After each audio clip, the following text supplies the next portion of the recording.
snap. We got ourselves a live tournament in action. We got ourselves all types of fun shenanigans about to happen today.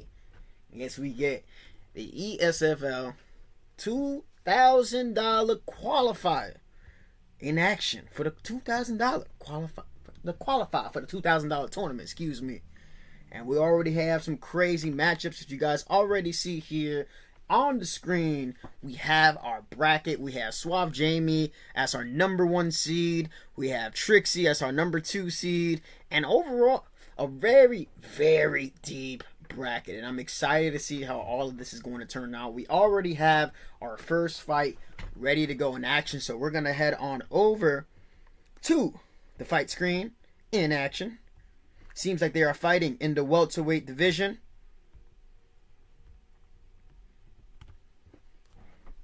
And I see Jamie's hovering over Makhachev.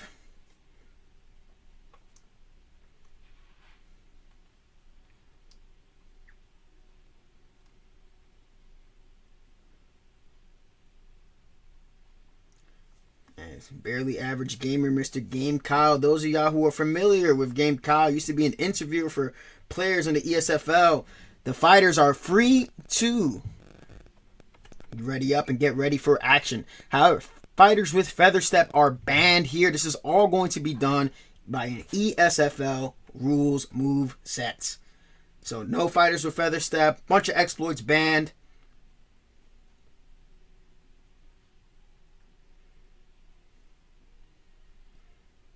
No, no, no, no, no, no, no, no, no, sir.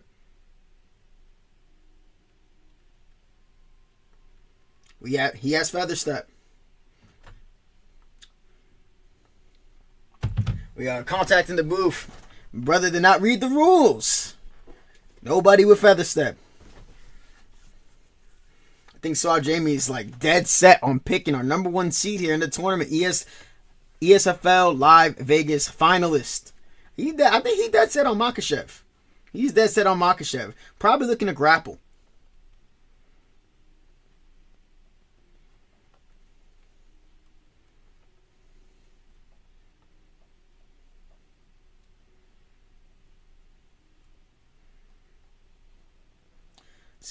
Get situated. What's good, y'all? What's good, y'all? Should I start coming through? I know ESFL. We got a couple guys who are competing in this tournament coming over from ESFL. Don't worry, we will wait for them if they're, hanging out behind. Kids already trying to cheat. That's crazy. It's time. It's time. All right, Vicente Luque. Okay, and this fight's gonna be at 137 MS. All right. Let's see who Jamie's going with. Vicente Luque. You don't see that pick much anymore.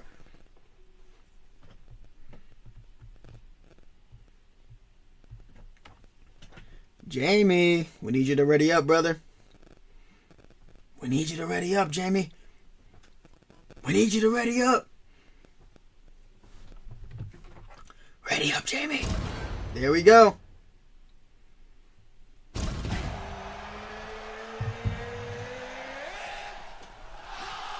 All right, Islam Makhachev versus Vicente Luque. Luque was a threat in the UFC 4, had a lot of power, good chin, but his durability is not that present in UFC 6.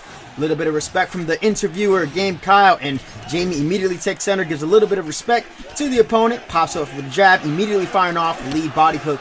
You know Suave Jamie's going to look to work the body in a beautiful roundhouse kick from Islam Makhachev, a nice calf kick from the barely average gamer, showing some non-average techniques, tries to pressure with a lead hook in combination. A little bit of a slowdown there due to the MS. I'm wondering what the fighters are feeling. This is 5 rounds for some reason. I'm pretty sure it's supposed to be 3 rounds, but we'll let it slide. Why not? Let's have a little bit more action.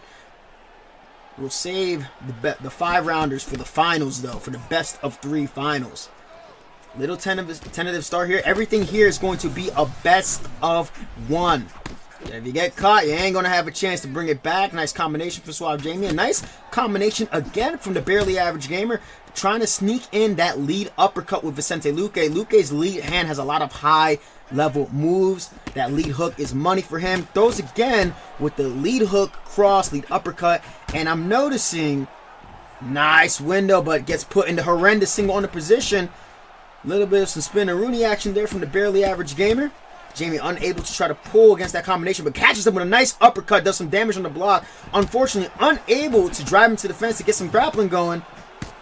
And Mr. Game Kyle is hanging back, hugging that low block. Another calf kick lands, almost catches Suave Jamie as he's throwing a body kick and going forward. A nice lead hook cross, but there's a cut that's opened up. Not a cut, but some nose damage against our #1 seed, Suave Jamie. A little bit of adversity, but we see the stamina is down. Tries to go for the spear, but just a little bit out of range. Keeping the hands low for barely average gamer, and you can feel that pressure. Sneaks in a nice body kick. Tries to fire off another hook, but Game Kyle lunges out of the way. Goes for the lead hook, rear body hook, but again, unable to get the takedown is Suave Jamie.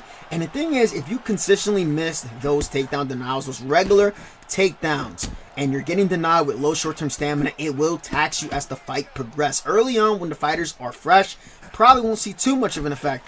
But as the fight progresses, the more damage you take, more unideal it's going to be. Nice lead head kick from barely average gamer. Gets blocked by Suave Jamie, and Suave Jamie returns with some good fire. Nice. Woohoo!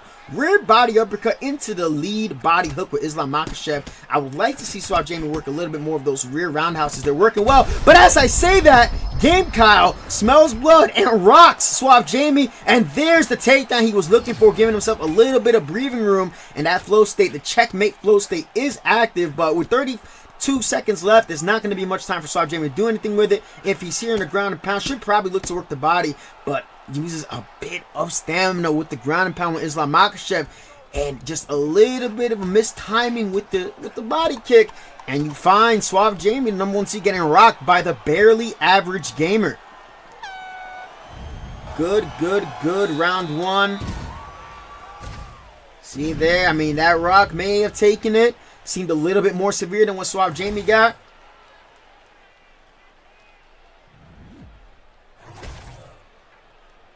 All right. I love it. We got some drama in here already.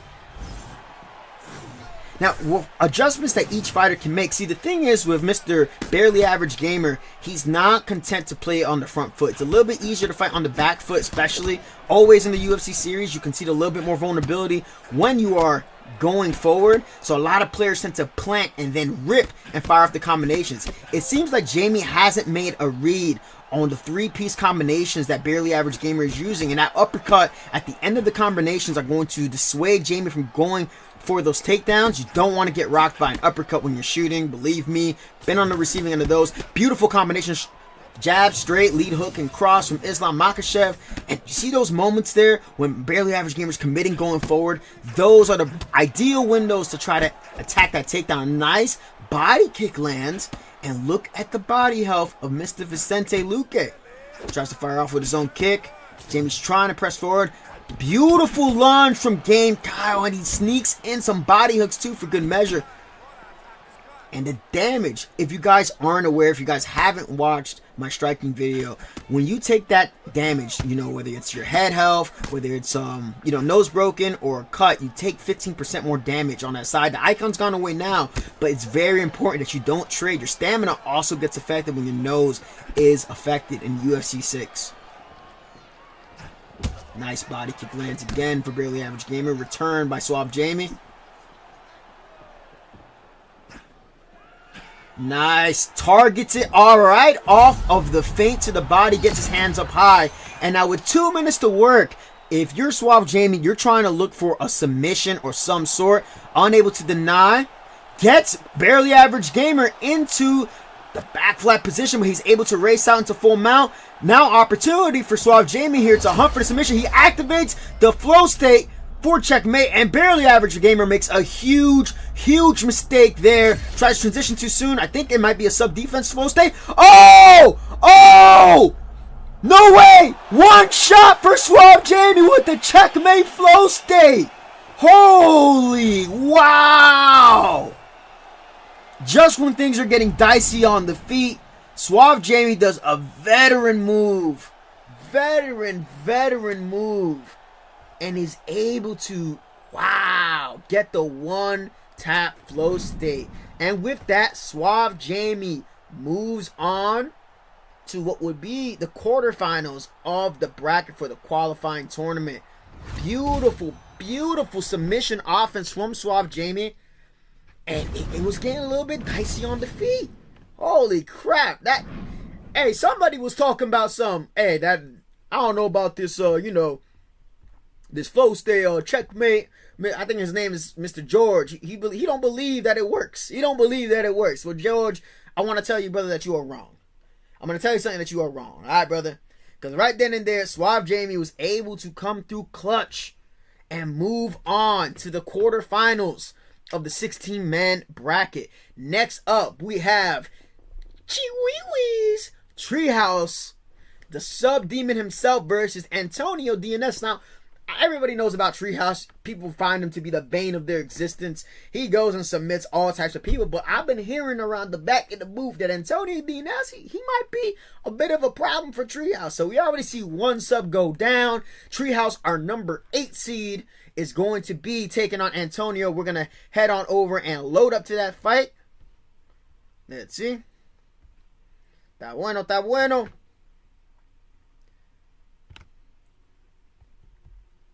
And I believe we should have the fight up on the screen. Let me make sure that we're up. Seems that they're going to be fighting in the lightweight division. Go.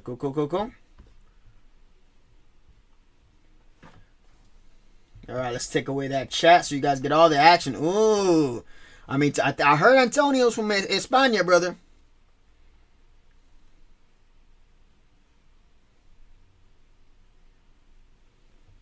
Aren't you and Keza next? I guess not. I thought you guys were next, but I guess not. I thought you guys were next, but hey, I'm just going by what the man in the booth tells me to do. They don't have to be 5 rounds. They're supposed to be 3 rounders, but if you guys signed up for 5 rounds, just know y'all did that to yourselves. All right, it's supposed to be 3 rounds. All right, 3 rounds. Let's get that set.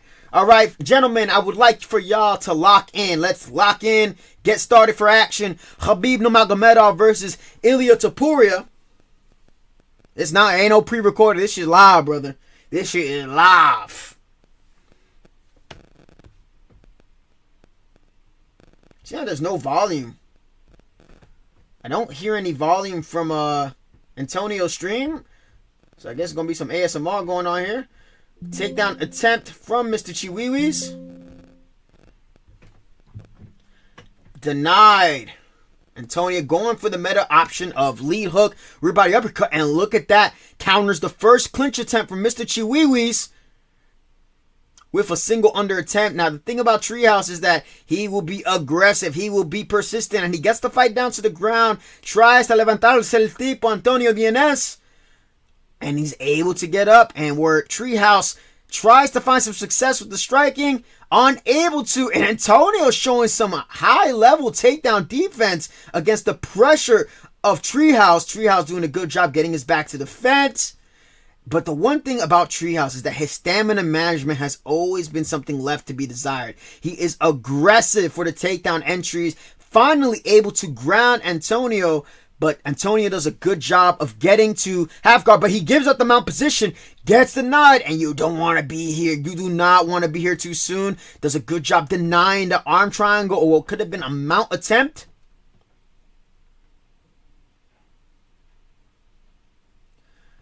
All right. This is dangerous territory, and we see Khabib Nurmagomedov immediately locks into submission, and we're going to see an attack on the bar there. Topuria tries to work his way back up to the feet, and just when things are looking pretty promising, but he denies it. Now, for Ilia Topuria to try to go ahead and try to take this fight back, he needs to land some damage on the feet, maybe look for a submission himself. Khabib already in a good spot. And Treehouse is getting hit, and he gets knocked down by an uppercut from Ilia Topuria, and it just came off of a bad entry. And the body health, look at where the body health is going.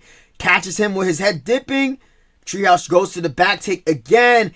And a lot of danger. And look at the stamina. Even though what seemed to be a good round 1, Treehouse keeps ducking into these uppercuts. And the nose break icon is alive. Tries to go for an ill-timed head kick. Shoots and bails. And a counter trip for Antonio DNS. We got ourselves a fight here, ladies and gentlemen. Ooh, tries to go. Gets that takedown, that transition denied. And a beautiful, beautiful sweep from Treehouse. Treehouse is aggressive to a fault. He will take more chances than most people do on the ground. Whereas I can see from Antonio, he's done his homework. He knows exactly what to look for. And he gets the back of Treehouse. 30 seconds left. Is he going to be able to try to go to mount?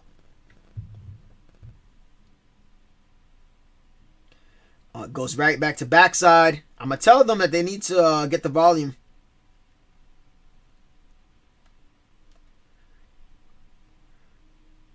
And we have 2 seconds left to the round. And, all right. I'm going to tell the gentleman in the booth to get the volume up. We're hearing no volume from the stream. I think he might have everything muted. He might have everything muted. He's so locked in. We got a couple ESFL competitors up there. Overhand, that signature animation from, oh my God, from Habib. And it's super important. I mean, Antonio has, that first round could go either way. He got the drop. Think it might be leaning his direction. Treehouse only needs one more submission to put an end to this fight. Goes up, drives into the fence. But also, too, he has that anvil. I see anvils loaded up. Another denial. And he's not winning the takedown back. It takes one good uppercut. One good bad takedown. And look at the stamina. His stamina's getting cooked. Treehouse's stamina is getting cooked. Ducks into another uppercut. And he's not letting his head over cover. He's making these basic mistakes. Shoots underneath. Gets counter tripped again. But he's able to late deny. Unable to turn. Antonio showing some high level takedown defense, lands a bit of damage, and this is where Antonio is shining. He's landing the damage in the bout and rips off another three-piece combination. That's what you want to do to the wrestler. You want to back them up against the fence. You got to make them unsure about their own offense, and you'll be able to see their shots going. Remember, they concede GA when their back is to the fence. Treehouse eating more shots, and you're seeing right here the defense of Antonio is being rewarded due to Treehouse not setting up his takedowns. And what seemed like a great round for our number 8 seed. Ooh, number 8 seed is in trouble.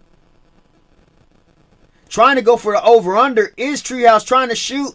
Glides just out of range. Gets rocked. It's Treehouse.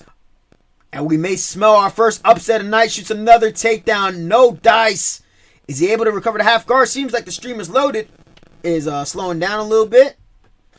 Denies that transition. 2 minutes left in round 2. And a lot of takedown attempts.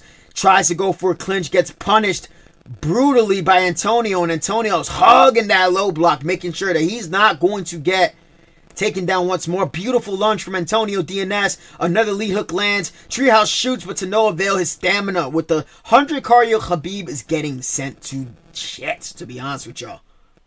Overhand lands. Tries to time it off the overhand, gets put in single under once more. And it seems like it's going to take a miracle for Treehouse to switch the momentum of this fight. Antonio feels the pressure. Beautiful combination from Antonio as he ducks the clinch attempt. Oh, and he tries to pull guard. He tried. Unable to get that pass. And Antonio passes into side control, denies the jailbreak transition from Treehouse, denies it again, is able to get the crucifix, and this could be bad for Treehouse. Denies that transition. There is an arm triangle available that hits the arm track escape. And this is a brutal round for the number 8 seed. Treehouse gets denied once more. And I mean, if he wants to, he could try to look for a submission here at the end.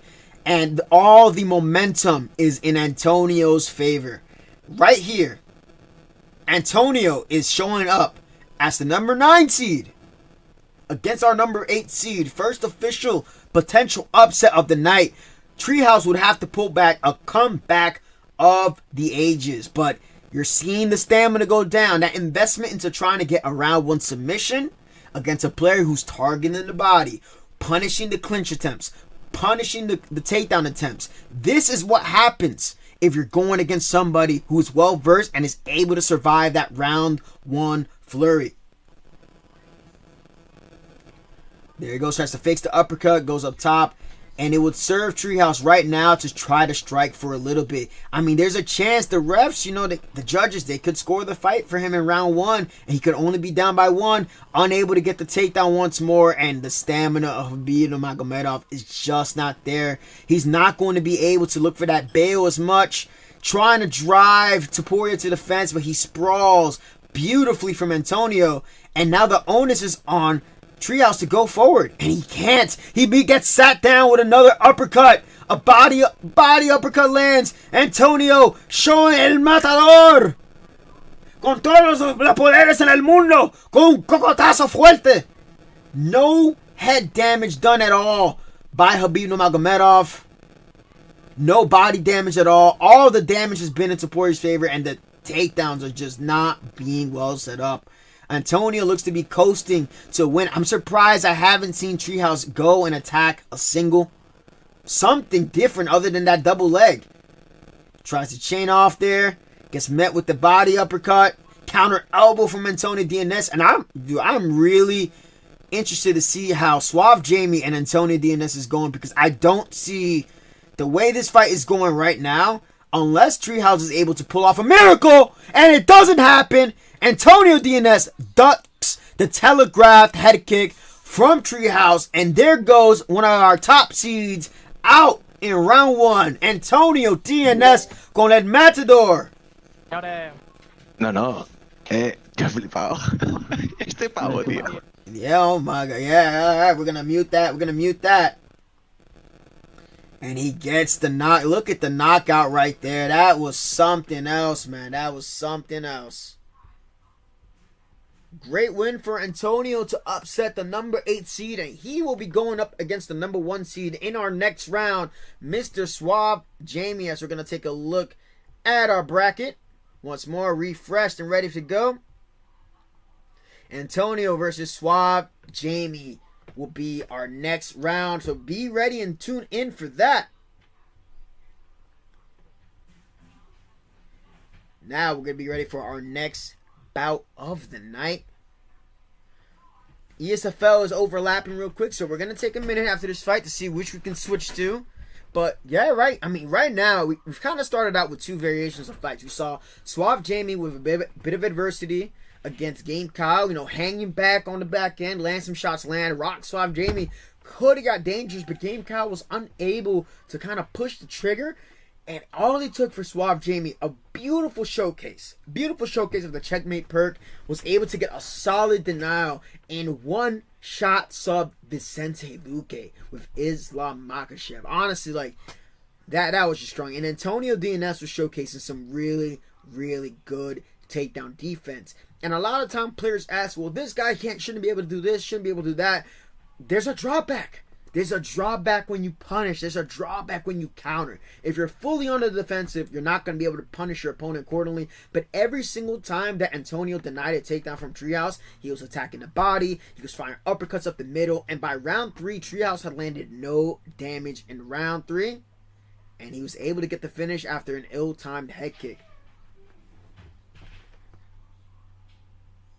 As we get our next bout of the night situated, we're going to take a look over. Then we're going to be going on with Jameer versus Koros.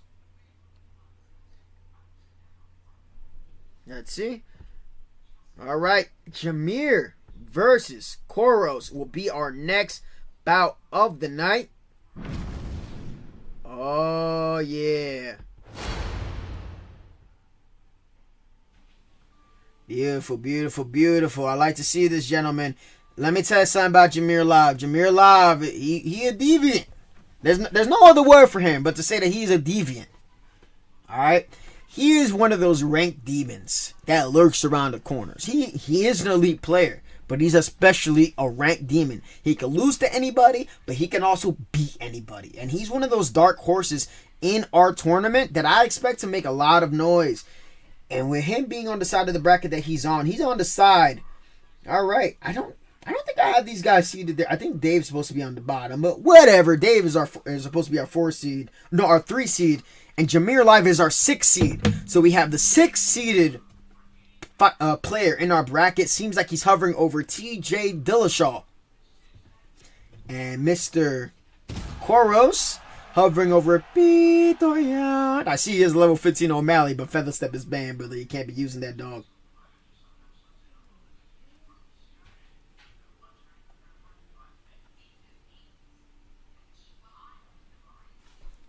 Alright, ready up, gentlemen. Come on. We don't got all day.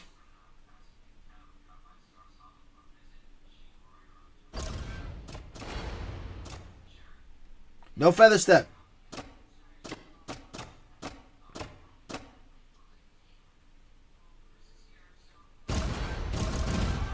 Romeroxvii versus TJ Dillashaw. And we are on our way to our third bout of the evening.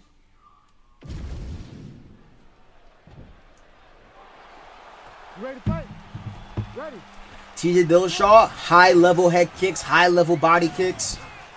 Feint from Jameer, fakes low to the body, goes up top. I'm seeing that Jameer's looking, trying to attack the legs of the Romeroxvii, trying to build on that GA. We'll see what type of grappler Mr. Koros is going to be. See how he's staying on the feet a little bit. You want to make sure that you land a couple shots to make your opponent respect the grappling. Make sure they respect you on the feet. But a beautiful lunge from Jameer Live is going to take a little bit. There's the first takedown attempt, and he gets sat down to the canvas by Mr. Koros. Ooh, and Jameer Live gets denied. And he passes. Oh, my Lord. Are we going to see another upset? Getting Mount this early in this fight with Romeroxvii able to deny that transition is Jameer Live. A fake in the transition there. And he's able to lock in the sub.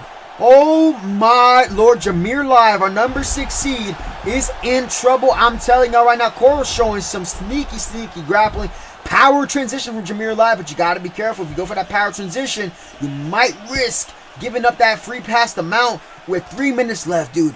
Giving up Mount against any good player, doesn't matter who you are, early in round 1 can be a death sentence. And with Marab, his ground and pound solid, even though his submission offense was buffed after his fight against Sean O'Malley, where he finished him with that north side choke variation. Power transitions over into the backside. Jameer Live tries to go to the side control, unable to, but he passes back to full guard. Mr. Slip hook up and trying to rip some shots to ground pound. And right now, if you're Mr. Koros, you're already up in this round. You've already almost finished the submission attempt. You came close to finishing the fight. Jameer, the onus is on Jameer to try to do something to get the fight back.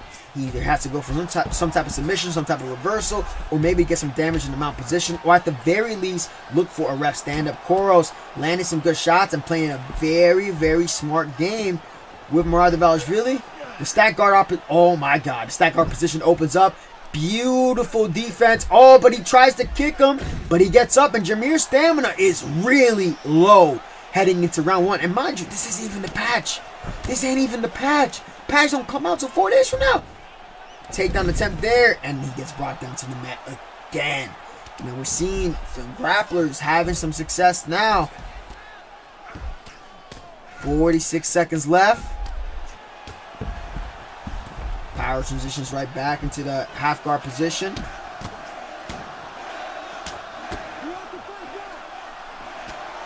Seeing that Jameer is in a lot of trouble. This is one of the worst ways you can start round 1 in the $2,000 qualifying tournament, but he's able to escape the ground and pound. Not enough time to do some damage. He gets a good leg kick in, tries to go for a head kick, something big. Body kick return from Romeroxvii, and a fantastic round from Koros. Koros smelling an upset in the water here. Jameer Live is going to have to start ripping some body kicks. He's going to have to remember that TJ Dillashaw is also a grappler. He's a 3-time D1 NCAA qualifier. He's attacked submissions in fights before. And if you got to attack if you got to grapple back, that's what you're going to have to do. You cannot afford to be on the defense further on. Koros is up 1-0 heading into the second round against Jameer Live. Head kick attempt. See, Jameer is pre-blocking low. Koros is taking his time. Beautiful slip into the takedown entry from Koros, man. You must be watching my videos or something, brother, because you doing some clean work. In the cage seated position. Nice deny from Mr. TJ Dillashaw. Right up here against the cage single under. Unable to get to the back. Low short-term stamina for Jameer. Nice land with the lead body hook. Combinations are starting to flow from Jameer, but a beautiful combination from Koros. Stands his ground. Nice jumping crane kick. Oh, but a takedown gets denied this time from Mr. Koros. And if I'm Jameer Live, I'm probably looking to get a takedown myself because on the feet, he's taking a bit of damage. He's able to deny this takedown. The momentum is starting to shift, and we saw in our previous bout between Antonio and Treehouse, the grappler had a lot of success in round 1 up until he got dropped. But now look at the difference. He's starting to fire off some nice combinations.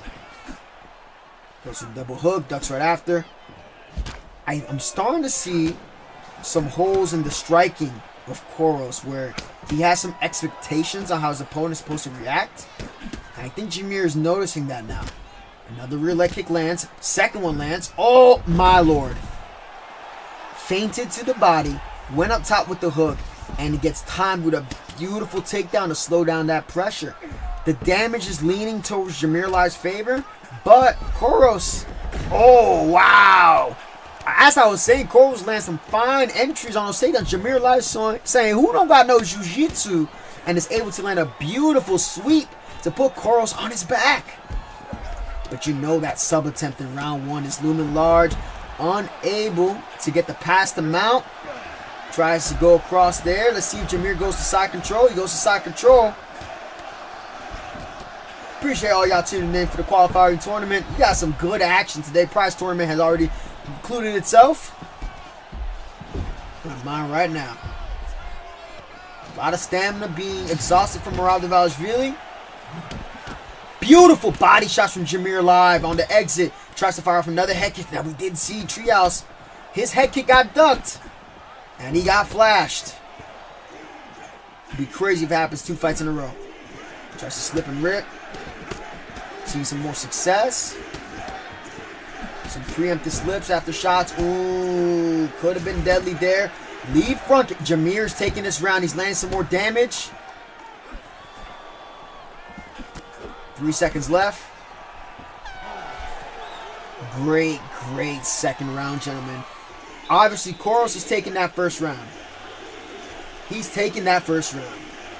But Jameer Live has responded well. The question is, was that round a 10-8? And if these guys have a draw, I'm going to tell y'all right now, I'm going to have them fight again. We'll go on to another fight and we'll have them fight again. We're saving for last. Oh, ooh. So he's able to deny that because of the grapple advantage. All that investment into the leg kicks. Because of that investment to the leg kicks, he's able to deny those takedowns a little bit easier. And you're seeing that there. Jameer now working against the cage. But remember that round 1 is looming really large against Jameer Live. Nice body shots off the break. I can smell that Koros is looking for another takedown. Beautiful combination. Jab, uppercut, hook. But a beautiful lead hook. Watch that feint that Jameer is doing. Beautiful feint from Jameer to set up that lead hook up top. And a head kick lands from TJ Dillashaw. He sits down Koros and a knockdown into a beautiful judo hip toss. Wow. Beautifully timed. If he would have done that with the Reaper flow stay, he might have been cooked there. Tries to go into back. Wow. Woo. Yo, this is why we do it. This is why we do it. Jameer Live is alive in this third round as he sits down Koros. Koros has to look to get back up to the feet and land some damage himself. Another denial from Jameer Live, and I love to see players come back from adversity. You know, sometimes it ends up being one-way traffic, and it's hard to come back. I understand. This shit happens in fighting, but it is great to see this coming alive in this third round. And I don't know how they scored that first round. I really don't know how they scored that first round. Opts to get up, and that might be a costly mistake here for Jameer if he risks giving up a takedown. Counter trip from Jameer Live against a well-timed takedown from Koros. I'm loving the MMA action. I am loving the MMA action, y'all. And he passes it to Mount. Beautiful defense from Koros. Woo!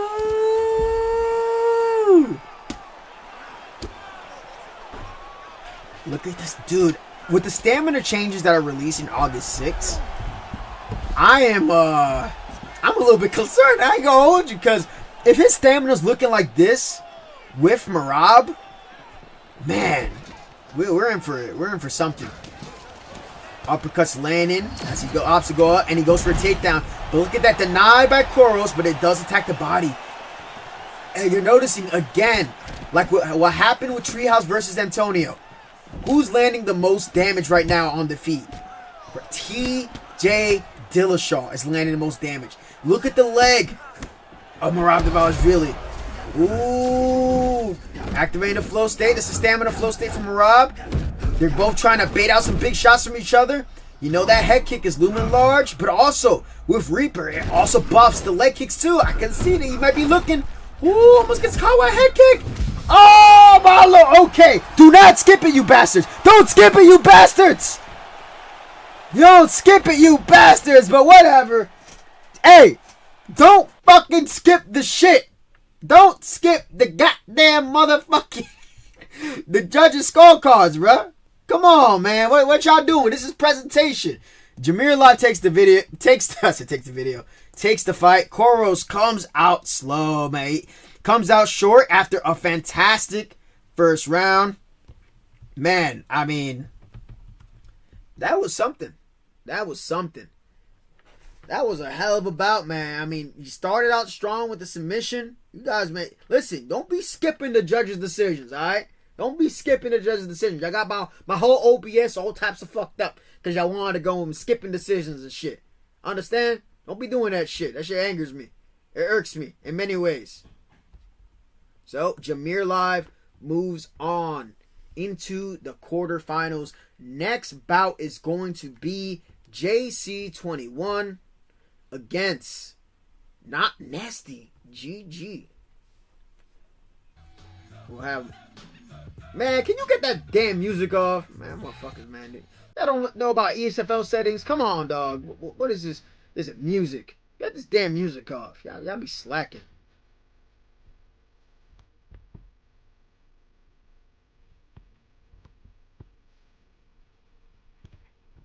Alright. As we get situated here. Not Nasty GG versus JC21. JC21, former ESFL champion on the Xbox side. Not Nasty, another ranked demon. A well-known ranked demon. He got the hands. Will he meet his fellow ranked demon Jameer Live in the other side of the finals? We'll see what ends up happening. But we've had ourselves some firefights today. And please, if it goes to a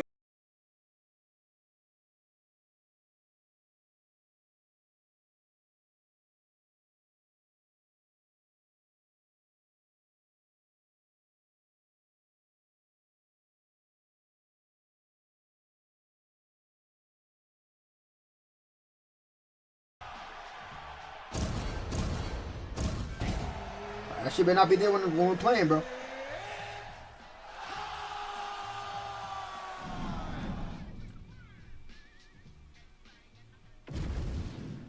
Alrighty.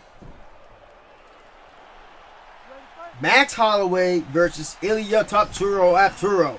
JC21, a well-known EU player. Crafty boxing combinations. Also a bit of a troll. But don't be fooled. When it's time to go, it's time to go. And he's playing on the back foot a little bit with Taporia, taking his time. Not Nasty immediately with the pressure with Max Holloway in the lightweight division. Max Holloway has a couple of signature animations that he's captured for EA Sports, being that he was the cover athlete for the normal edition of the game, I believe. Or was it the deluxe version? Whatever. Yeah, the deluxe version. We'll see Max Holloway trying to feint. Trying to see the defense of JC testing it, landing those shots on the block.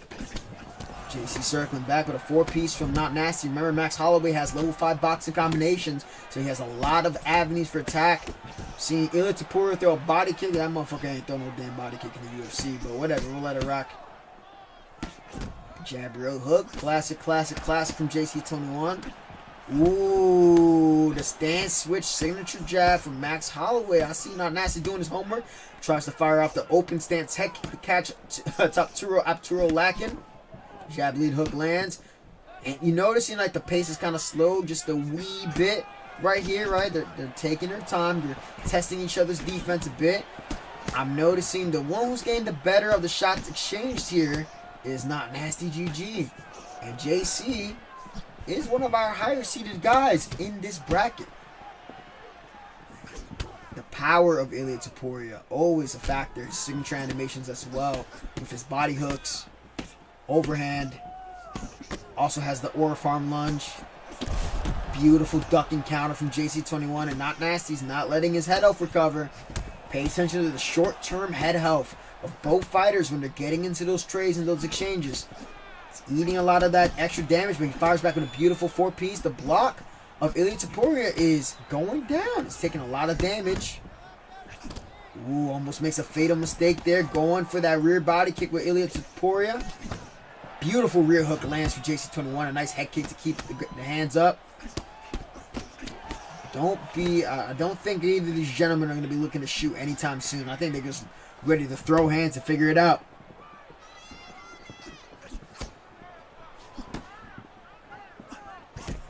Beautiful body cross as he tries to go for the beautiful stance switch combination. This is a close round. I see, both men have kind of neglected the body. Right, I see like the body hooks or the body kicks have been like the main tool for body work. JC starting to turn up his counters a little bit more at the end of this round, starting to get a little bit of that damage off. Expecting a preemptive counter. Beautiful combination from Not Nasty GG. Big shots from JC as the round ends. The head elf is leaning towards the favor of JC21. I'm thinking he's winning that round. And if you're Not Nasty GG, you got to change the avenue of attack. So where Max has the stamina advantage in terms of how many combinations he can throw, and his health is pretty solid, Topuria has the good old equalizer, the pistons of fist that he got going on. And JC21, former ESFL champ, trying to qualify for the $2,000 tournament going on August 16th. Staking claims one of the best players. This is trying to do here. Not Nasty, still not out of the fight yet. Beautiful jab from JC. Goes for the jab, lead hook, rear hook. And you see that combination get thrown when you start to make a read on your opponent. Like, okay, his basic defense is good. He's probably going to expect a jab, lead hook straight. So you catch him slipping with the rear hook. Nice combination from Not Nasty GG as he goes for a double hook. Gets caught pulling by the cross of Ilia Topuria because he's a little bit too close. But a nice uppercut from Max Holloway. Oh, the body kick lands, but doesn't do as much damage as he probably would have liked. And if I'm Not Nasty GG, I know it may seem risky, but you gotta attack the body with your fist to get JC to give away a bigger reaction, right? You want to get him to drop those hands so you can start laying in on him with the boxing combinations. He's taking a little bit too much turns with Mr. JC21, and there's a good sequence for Not Nasty, but he eats a clean shot. The eye icon is active. He lands some good body shots. Good work from Not Nasty.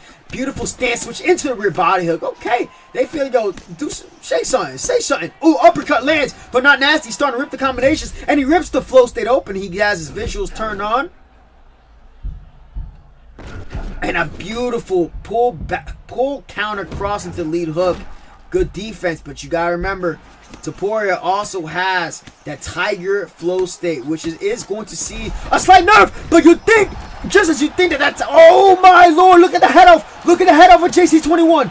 He's in danger. Not Nasty looking to upset the former ESFL champion as he gets a beautiful rock by the cage. And JC21 finding that it is not safe behind the black line. He's starting to land some good rear shots. Dude, this is great. We're seeing guys like, the first round, it's looking like, okay, this is the narrative of the fight. And he lands a beautiful combination. And look at the block stat of Ilia Topuria. I'm loving the stance switches from Nasty. The rear hooks and combinations. Oh, but then Ilia Topuria lands his only hook into the rear hook combination. And he sits down Max Holloway. Now would be a great time for JC21 to try to rip the Tiger flow state. Because now, Not Nasty, the stamina and the block stat. Stamina and the block stat are in favor of Max Holloway in this bout. But he slips away, firing off with big power, ducks the shot, lands a real hook. These gentlemen are laying it out on the line. And this is round one. This is the first round of the tournament. Beautiful lead body kick from the kickboxer Max Holloway. Head kick, sneaky from Not Nasty GG. Just when you think Not Nasty GG, Mr. McNasty. Oh my lord! He might finish him here. He might finish him here. With 12 seconds left. He gets a rock back. Goes to the body. Rips a nasty 7-piece from Max Holloway. 3 seconds left. Yo.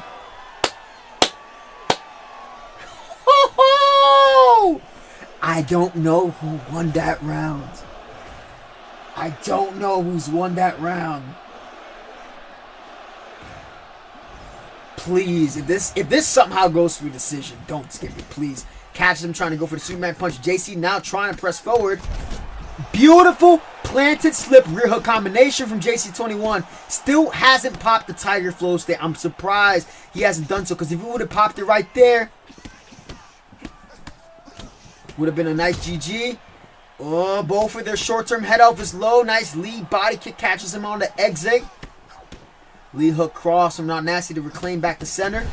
Counter left hook lands as his stamina's low on the return. Jab uppercut from Max Holloway. These gentlemen are putting on a show. No block counters from either gentleman. And JC21 able to sit down Not Nasty. And Not Nasty is able to survive the knockdown. If you're JC21, you do not let this man get back up to the feet. It's just too risky. You let him get back up to the feet, you're giving him a chance to get a knockdown on you and finish you. Instead, the recovering Max Holloway, proven to be really prevalent. Oh, but he knocks him down. He's going to keep the pressure going. Not even using the Tiger Flow stick from Ilya Topuria. But he's in southpaw. He's going to lose a bit of power there. Has to be careful. Double hooking it up. Oh my lord. 3 knockdowns for Ilya Topuria. Hammer fist on the way down. Into the backside position. This may be it. And JC21. Wow. What a performance from both gentlemen. Holy. Roses in the chat. Roses in the chat. For JC21 and Not Nasty. Good lord. Firefight of a round. Man, look, I know this is ESFL collaborate. I mean, dude, that is fight of the night material right there, man. That was great. And we're still not even done with the round 1 of this tournament. That is crazy. That is just beautiful, beautiful, beautiful work from both gentlemen. I mean, they both had their moments showing that they belong to Qualifier, but only one man could be declared the victor. And that is Mr. JC21. Take a bow, my man. That was something. All right, JC21 moves on to the quarterfinals of the qualifying tournament. Fantastic, fantastic work from both gentlemen. Dude, we've had some bangers of some fights lately, dude. Like that. I mean, Suave Jamie had a beautiful submission. The first submission win of the night. Antonio DNS showcasing some good takedown defense against Treehouse, able to finish him after ducking a head kick. JC21 overcoming some striking adversity to get the finish in round 3 against a very game nasty. And also Jameer Live showcasing, some skills there. Losing the first round, almost getting submitted, and then winning a very, very gritty 29-28 decision. Jody BJJ says, Romero, I should be in this tournament, but you're still my guy. Jody, you didn't sign up on time, brother. You didn't sign up in time. Believe me, if it was up to me to choose, I would have had it, but I had to go and order the sign-ups and people that signed up in my Discord, all right? So, we got the next fight. So, yeah, Sniper signed up, brother. Sniper signed up. Next fight is going to be Sniper Phenom versus former ESFL champion, Smudger. And I saw Phenom, he won against, who was it, JMMA, right? And I think the Sniper lose to Jody. I believe he actually lost to Jody. And then Jody came up short in the final against what was homie's name? think it was a Capalot or some shit like that.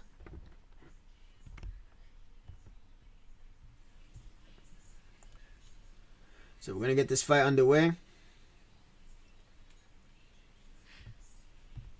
That's it. Oh, you lost to Jody? Okay, yeah, yep.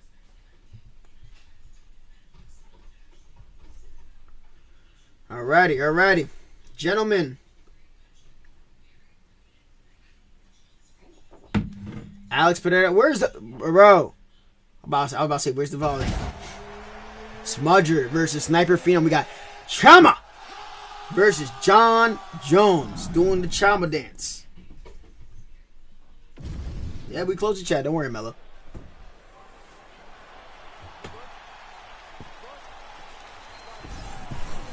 Ooh, this is an egregious camera angle. Smudger with the Chama pick. I already know.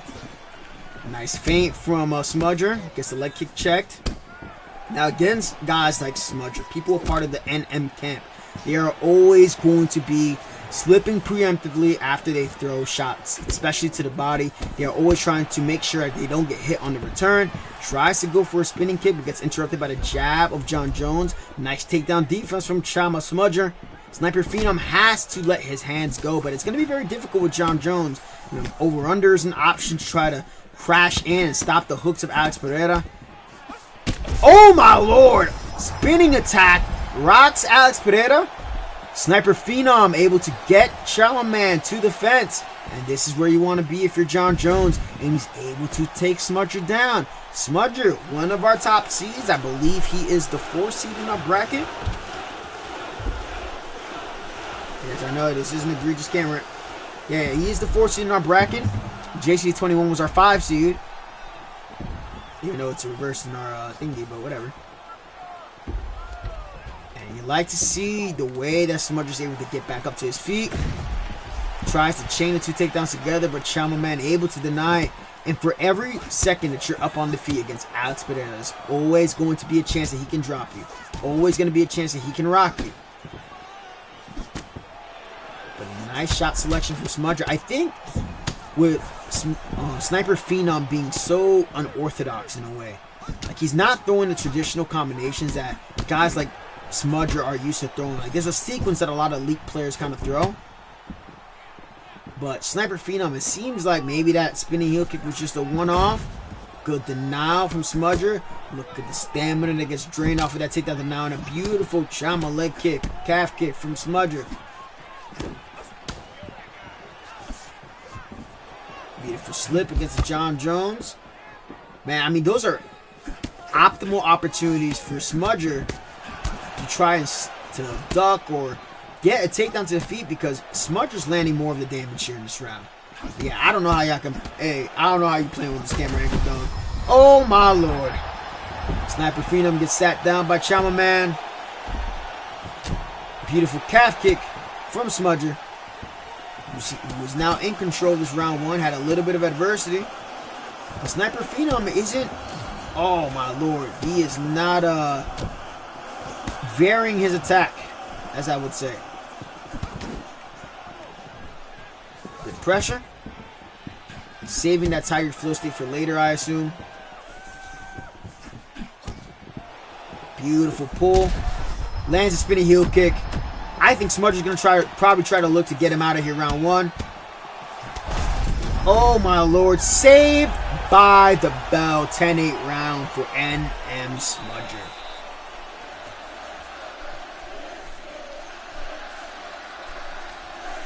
Sheesh. Yeah, listen, I can't play on this camera angle, bro. This camera angle would give me, I would get dizzy. I'd probably get vertigo playing this camera angle, dog. I can't really do it. I don't know how he's playing with this camera angle, bro. I remember when I first was testing shit out and I played this camera angle. I'm like, dog, what is this? But hey, each of their own. Smudger in the lead with a 10-8 round with Chama. You know, I'd like to see Sniper Phenom try to go to over-under. Try to get to the clinch. But now, because now all NM Smudger is going to do, every single time he attacks, he's going to preemptively slip. He's going to preemptively duck. There's a takedown attempt from Sniper Phenom. Denied heavily. Stamina getting chopped. Calf kick lands for Smudger. Just waiting a little bit too long. Is Sniper Phenom for some offense. It's just ripped to the body. And, man, you're probably thinking right now Jones wasn't really the pick. Even though it probably could have been. Beautiful takedown defense. And it seemed, I love the way that Smudger, the moment he denies a takedown, he chops the leg. He's going to rip the Tiger Flow State. Nice. Ooh. Tries to save himself with that takedown. Sneaky 6-12 elbow, and it seems like we're just kind of waiting. Whoo! Okay. I mean, I've seen crazy. I've been knocked out before by one of those. In a fight, I'm winning, but seems like it might be all she wrote there for Mr. John Bones Jones. Follows up with a hammer fist on the ground in the backside position. Smudger starting to rip the ground and pound, and that is going to be it for one of our top seeded players who comes away with the victory, the 4 seed. And M. Smudger gets the victory over Sniper Phenom in a very, very dominating performance. He's ripping it, yeah. It's a great performance from Smudger. All right. The bracket is looking next to complete. We're going to have... Lord, y'all see what I see?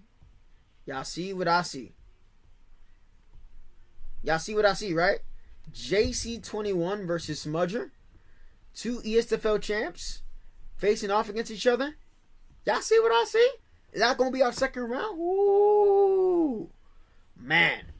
And we still got 3 more bouts to go. And I know ESFL has some matches going on, so some of our guys are going to have to be waiting. Or I think they may have just finished, actually. We have Trixie versus Keza. Keza.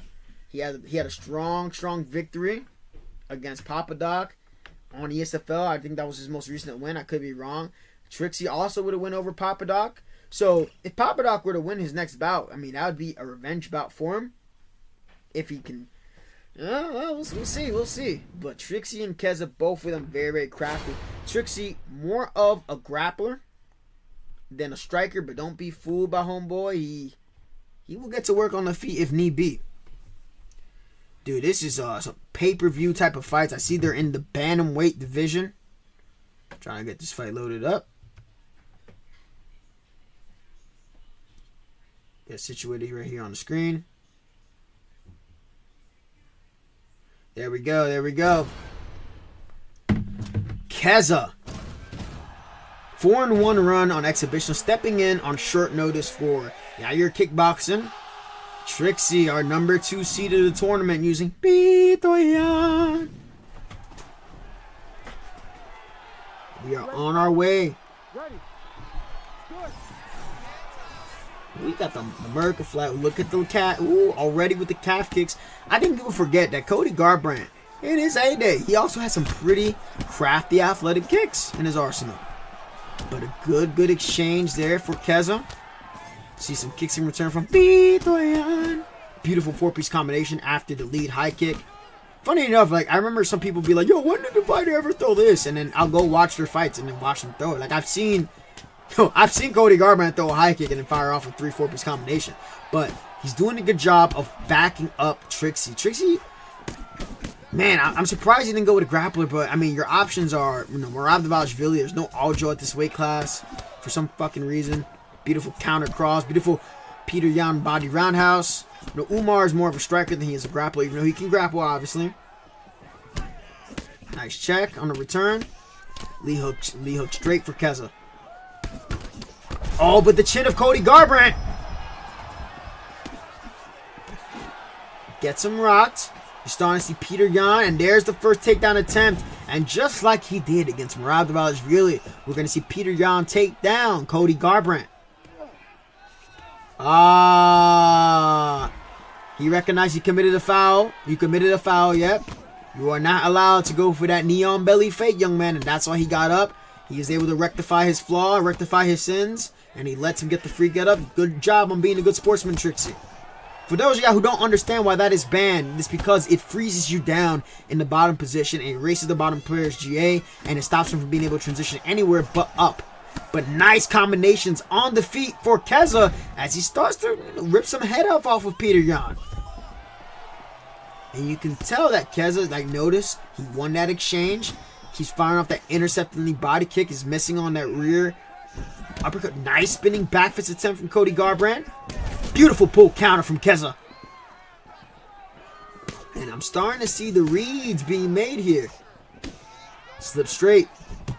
The head kick to discourage Peter Yan from throwing.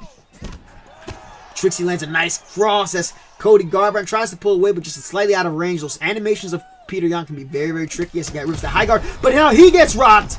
Keza's ripping the boxing combinations. Oh, and he goes to the body. 3-piece to the body. Drops Cody Garbrandt. Drops Keza. Almost finishing him on the ground. And Keza hanging on for dear life. Oh, my Lord. Holy crap. It took one body pull. One body pull. And that's why Trixie was an ESFL champion. That's what changes. They just when you think they're going bleak, Trixie comes through and almost gets Keza out of there in round one with a beautiful pull counter to the body. Could have got a flash KO there, by the way, if he ripped one more body shot. Holy, hey, this is what y'all came here to see. This is what y'all came here to see. Wow, fantastic first round between Keza and Trixie.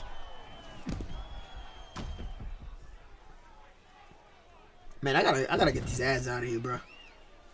I'm gonna tone down the ads. Don't worry. I don't know why these ads are here. I thought I turned off the ads.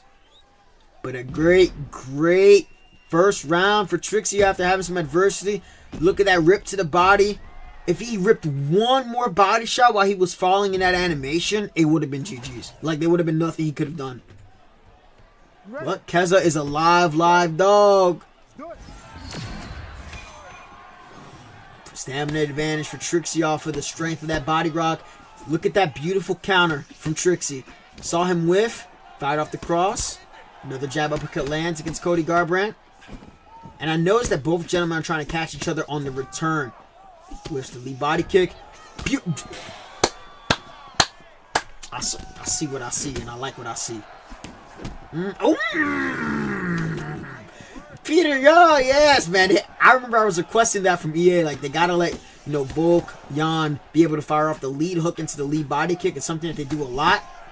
And I like to see that from Trixie. But, even though Peter Yan, he's gonna get a buff to his block damage. Anything that he blocks, right after he fires off, after blocking the shot, he's gonna have some increased damage. So Keza's doing a good job of staying on the outside. He is actually losing a little bit here on the head health. But just as I say that, Keza tries to mistime. He mistimes the slip counter, gets met with the left-handed Peter Yan. You're starting to see Cody Garbrandt rip the Tiger Flow State. Defends a takedown. Unable to really get that Tiger Flow State going because of the takedown attempt from Trixie burns off a lot of time off the clock. And very, very veteran decision. Now that's 2 knockdowns for Peter Yan. Oh my Lord, a third knockdown for Peter Yan. This is looking bad for Keza. And Trixie is now in control of this bout. It's going to take a crazy, I'm telling you right now, it's going to take a crazy miracle right now for Keza to be able to pull this one back. Because when you go down against Trixie, ooh boy, got the sweep. They're in the cage seated, but I don't think Garbrandt has too many options. Not too many options there. I think the ref is probably going to look for a stand-up. See, I see Papa Doc is the main event on ESFL. He's fine over there.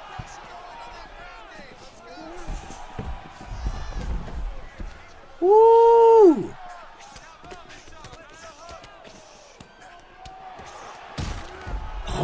Oh, that is some brutal ground and pound. Got to cut up open on Trixie.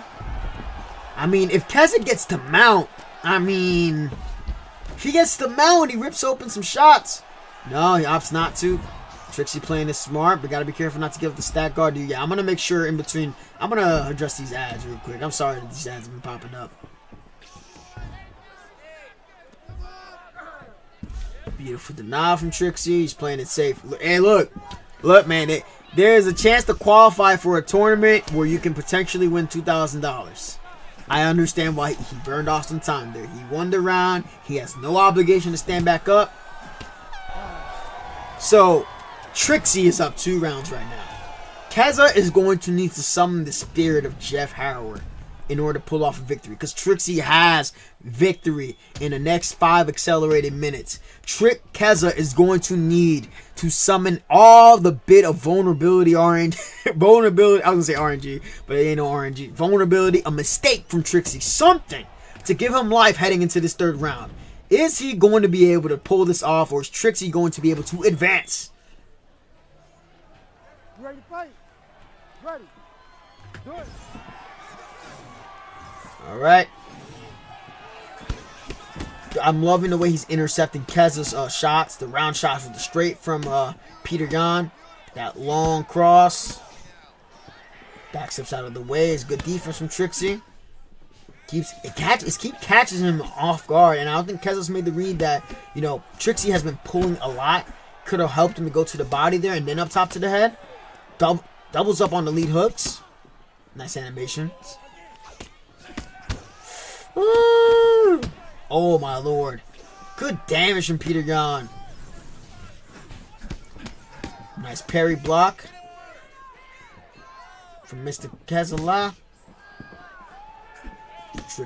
Trixie now looking to grab. Ooh, but look at that mistake right there. Look at that. Oh my lord. Is this going to be it? Is this going to be the Cinderella story? Dude, if he pulls this off. Right here, but look, Trixie collects himself. He has to understand, dude, I'm up 2 rounds. I am up 2 rounds. Oh, and he gets a body rock. Dude, what did I say, bro? Body damage is so fucking strong. 1 lead body kick, 3 body punches, and he drops Keza again. Dude, every single time Keza gets a little bit of momentum, Trixie kind of sits up in on his chair, that gaming chair of his, and he's like, nah, I can't let this slide. I can't let this slide, dog. Good Lord Almighty. Yeah, he's playing it. I don't blame him. He playing it smart. I don't blame him.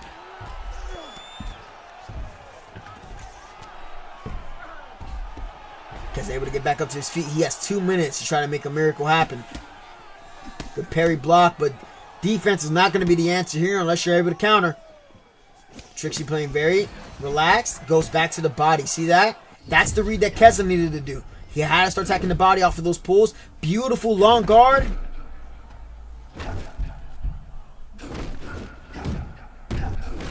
Catches him ducking with a lead uppercut. Gotta, dude, Tiger Flow, stay active. Tiger Flow, stay is active. He just needs one. He just needs 1 or 2 good ones, and he could potentially get Trixie out of there.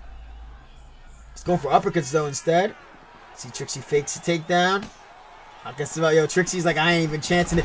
Oh, my God, are you dead ass? Are you dead ass? Are you dead ass? Are you dead ass? Are you dead ass? 35 seconds left. Yo, if I'm Trixie, I'm shooting, bro. I'm shooting. I'm not even risking after that. You got the first 2 rounds. Keza trying to catch him with a high kick. Tries to go off for the double hooks. Stand low but dangerous. Oh my lord. Beautiful defense from Trixie at the end there. Whiffs the rear calf kick. Gets sat down by man. I was gonna say the other fight was fun in the night. But yo, drop some love in the chat for Trixie and Keza for this bout, because that was nuts. Keza showing, he's right there with the ESFL champion. I mean, he has wins over ESFL champions. And every single time he looked like he was in danger, Trixie was able to pull away with some good action, but beautiful, beautiful work from Trixie. Beautiful, beautiful work from Keza. Dude, I'm impressed. I'm honestly impressed with the caliber, with the way that these guys have been playing. Like, they are playing with their hearts on their sleeve, bro. I mean, I'm just... wow. Just incredible. Just incredible. Alright, we're going to make an adjustment here. I just want to make sure that live is kind of popping up a lot of ads, and let me make sure. We're going to lower the ads. We're going to Lower the frequency down to low. Alright. Now it's say here, so.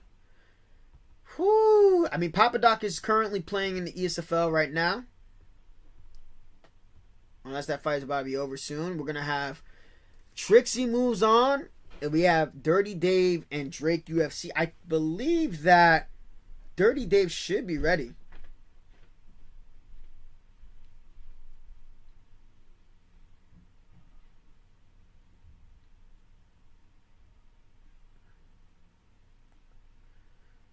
Oh, man. I mean, dude, you didn't have to quit out, Papa Doc.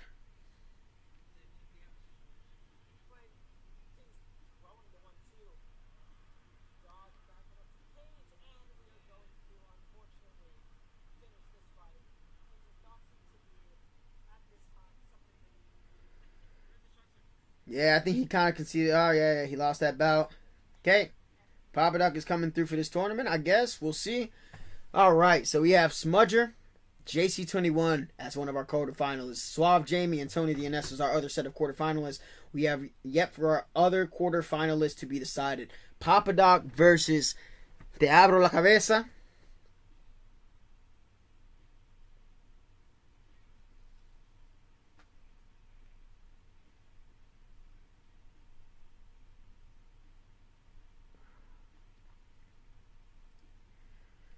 Mm-hmm.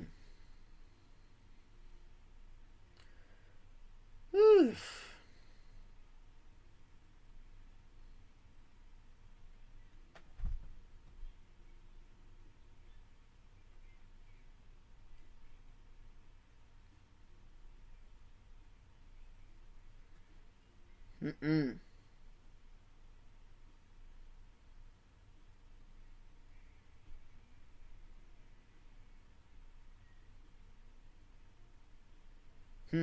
Okay, we're trying to get the next fight set up.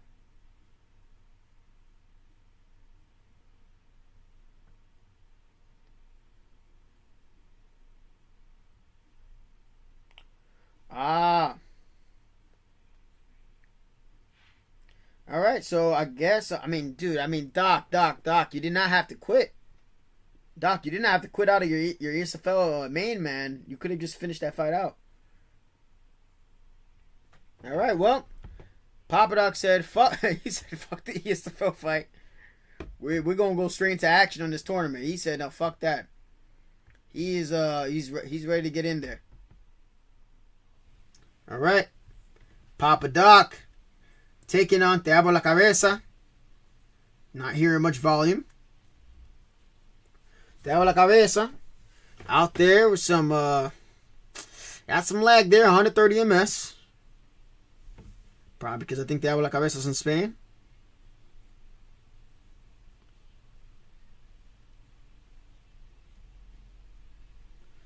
And he's ready for action. I mean, Papa Doc, dude, Papa Doc coming over with some anger in his heart. He left that ESFL bout with the quickness. Might be a little bit, might be hot-headed and ready to take it out on Te Abro la Cabeza. Not hearing any volume from Papa Doc, though. I tell homeboy to ready up. That's it.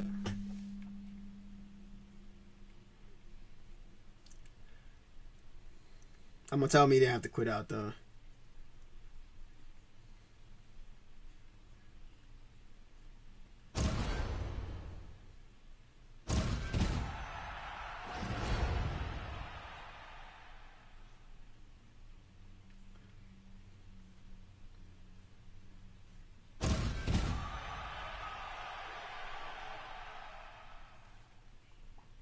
Oh, okay. The fight was lag spiking.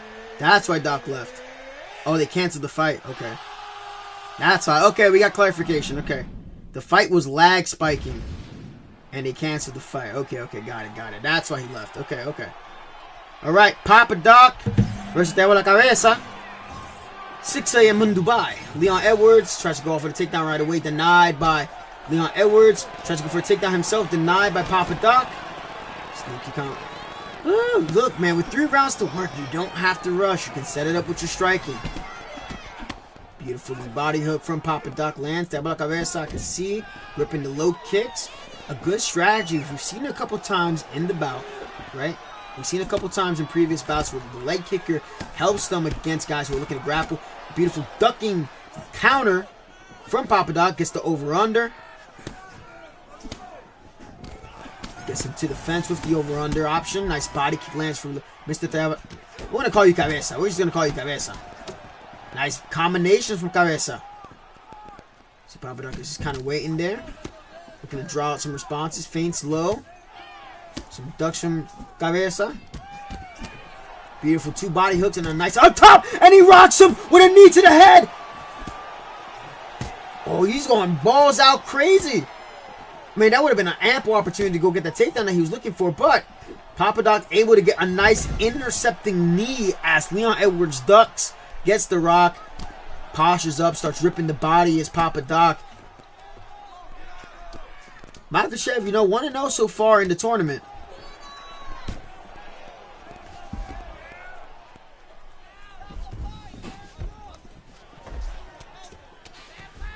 So far it's not lagging. Like, the connection seems to be pretty stable in this bout with 130 ms, so we don't have any issues there. Papadoc content to sit here in the side control position. Gets 2 mounts. As I say that, unable to get the denial though. 2 minutes left. A good denial from Cabeza. See the GAs get spiked up. Man, back in my day, UFC 3, when you won ranked championships, you couldn't see the other person's GA meter. Just letting y'all know. Postures up. He's hopping to rip some ground and pound. Good choice from Cabeza. Ripping the ground and pound.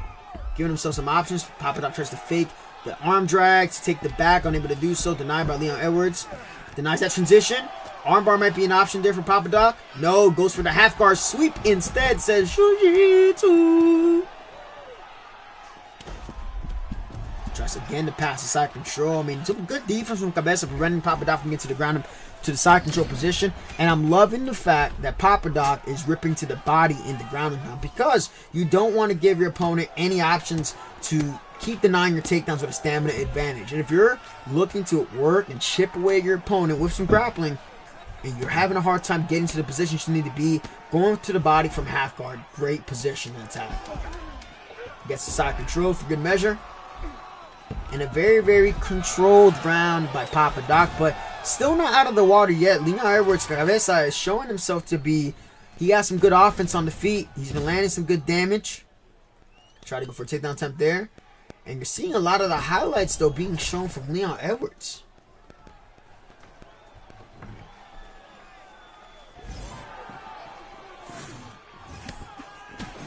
Oh, beautiful slip and rip to the body from Cabeza. Papadoc lands a nice 1-2-3. Gets the head off low from Leon Edwards. Whips on the lead hook. Now, I like what Papadoc's doing. He's kind of like, stays right in the pressure spot. Waited a bit. Time to entry and gets a beautiful slam. Now, if you're Papadoc here, you do not have to rush right now to get in for the submission. Let your opponent transition a little bit to positions where you know you can control them from. And just keep working. Cabeza doing a good job of just kind of framing, defending. But he needs to show a little bit more urgency to get back up to the feet. Already almost 2 accelerated minutes have passed by here on the clock. Up transition. And a sub counter from Papadoc. Goes for the Dutch choke. If he would have ripped checkmate, he could have one-shotted him there. And just like that, fight goes from, alright, it's a little bit dangerous, but nothing too crazy happened in round 1. And now Papadoc, with that submission counter against the up sprawl transition, was able to get Cabeza into lots of danger. Now Papadoc is in a great position to keep controlling the fight. He has the Dart choke as an option. From backside, Cabeza does a good job of trying to egg roll into full guard. And he power transitions up. Oh no, he didn't even power transition. Then he just caught Papadoc off guard. Papadoc has to be careful. Woo! Oh my lord. That was filthy. I love the way he pulled, dodged the shot, and then opted to go to over-run to get the takedown entry. Now there's 2 minutes left. Well, about to be 2 minutes left in this round 2. If you are the grappler, you do not have to force any of the striking exchanges that you don't need to be in. And now you're seeing Cabeza. He's probably going to rip that flow state. And as I say it there, he rips the 1-2 head kick. Headshot almost dead. Headshot. Casi ahí. And Papadoc, I think he's in some danger. Gets rocked again by the flow state. Has to shoot for the takedown. Gets denied. Just a little bit too much danger there. Almost gets nailed by the hook. You see what I mean, man? Like, there's certain risks you do not have to take. When you are up in the fight, you got to manage your ranges a little bit better. Oh, and a beautiful 5-piece combination from Leon Edwards, opening up the hands. Ooh, body kick from too close of a range. Papadoc is ducking a little bit too much. I can kind of see a little bit of panic. Over under transition. Papadoc unable to materialize into a takedown. This guy taking his time. 23 seconds left. A little bit too far out to get that takedown. Probably would have been better off with a single. Doesn't have to fish for anything too crazy. Doesn't have to go for a head kick or anything that they don't need to be going for. But now with that knockdown in the rock, fight is up in the air.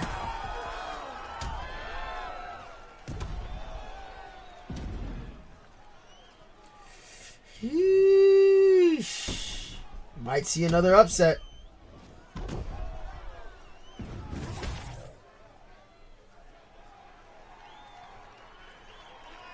Round 3. Cabeza and Papadoc. The more that Papadoc stays on the feet, the more in danger that he's going to be. Leon Edwards has options on the feet. He can flow a little bit better with combination. I mean, Makhachev can strike too, but the more he keeps waiting for these combinations to go through, he's taking just a little bit too much damage. He's trying to fire off a head kick, but the range is crowded, and you can smell the pressure from Cabeza. Ripping off another 4-piece, goes for another overhand. Over on the clinch, goes for a knee. Good exchange for Papadoc. Goes for the single, unable to hold him down. Cabeza's denials are looking to be on point in this third round. I think he's got a beat on Papadoc. Papadoc keeps trying to pull. Ooh, the straight. And just, this is where you don't want to be if you're the grappler. He does a good job of circling back. Good shot lands. This fight is close, y'all. Oh, he got hold. He got hold by the double slip. Oh my God. Was able to glide out of range from there. Gets the full mount though, I think. Yes, he does. And if Papadoc, he opts to go to mount and try to get some damage going. 3 minutes left. One big denial can change everything here into this fight. Trying to go back to side control. I mean, he's been on that side control denial for this entirety of this bout. Denied by Papadoc. Goes right back into full mount. Goes straight for the arm triangle. Now, if he pops this flow state right here and gets him down to 0, it may be a GG after what looks like a very, very scary round. I don't know what Papadoc was doing there. Had the fight pretty much won. Did his controller die? What just happened? That was a GG situation.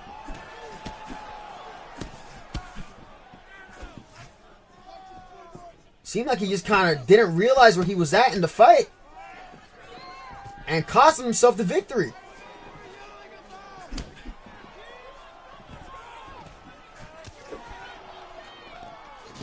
See what happens here against the fence. Land some good damage. I mean, look, one knockdown changes everything right here, man. I mean, this fight is too close. It's too close to call. I mean, that... Oh, my Lord. That question mark kick almost landed. Beautiful body hook. Nice body kick from Cabeza. Over under again. Rear hook on the break. Shoots. Tries to take him down. I mean, look. You already know what's going to happen, right? He's a little bit down in the fight. He's going to have to fire for another head kick. Lands a head kick, but the stamina's too low. Oh my God, Papa fucking Doc gets the knockdown. I don't know why Papadoc didn't go for the submission there. I don't know what happened there, but we're gonna see. I mean, look, man, like there was 2 opportunities to finish there, and the first 2 rounds. I know they were showing the highlights there, and y'all know how EA Sports judging can be.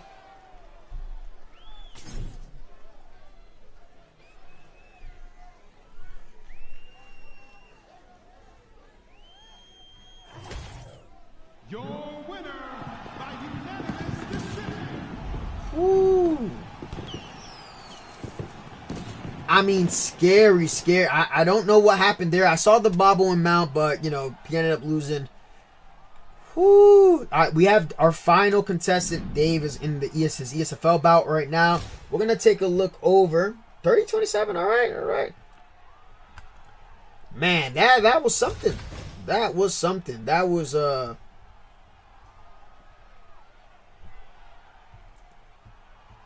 interesting bout.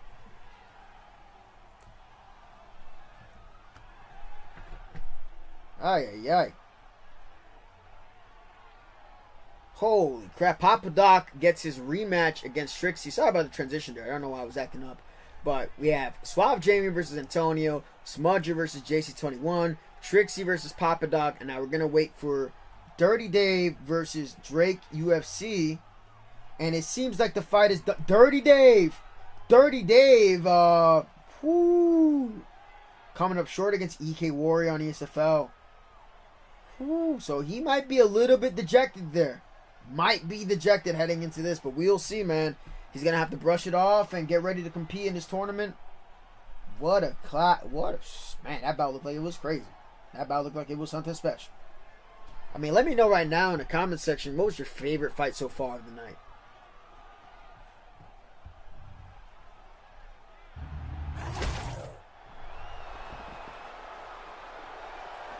We're just waiting on Dirty Dave to get situated. Ladies and gentlemen, referee Mark Goddard has called a stop to this contest at 3 minutes, 2 seconds of round number 4. He said arrow. Listen, I pressed arrow down and it didn't work. Leon Rock. It didn't work. All right. You lied to me. I pressed it. It went to some other thing on the screen. Unders can you throw? What you mean? Over unders? You can do as many as you want. Trixie versus Keza.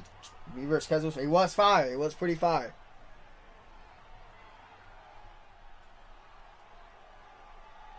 Man.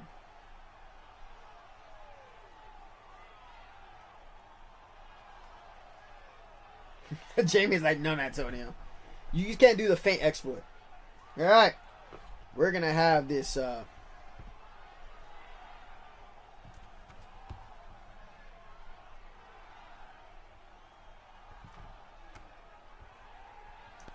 next bout underway right here. We have Drake UFC, a commentator on ESFL, but also a ranked demon himself, going on against Dirty Dave. You know, it's funny, man. The guys coming off of ESFL, they might be a little bit burnt out, but Papa Doc was able to come off of ESFL and get the W. I don't know if JC21 competed on ESFL, but this is the last fight for round 1.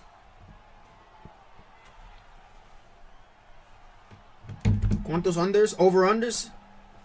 Si está hablando de over-unders, hermano, tú puedes hacer cualquiera. La única cosa que no puede hacer es... No puede hacer el feint antes que de hacerlo. Si tú haces como el feint con el R2 antes de hacerlo, no lo puedes hacer así porque algo está mal con el juego así. Alright. Anywho.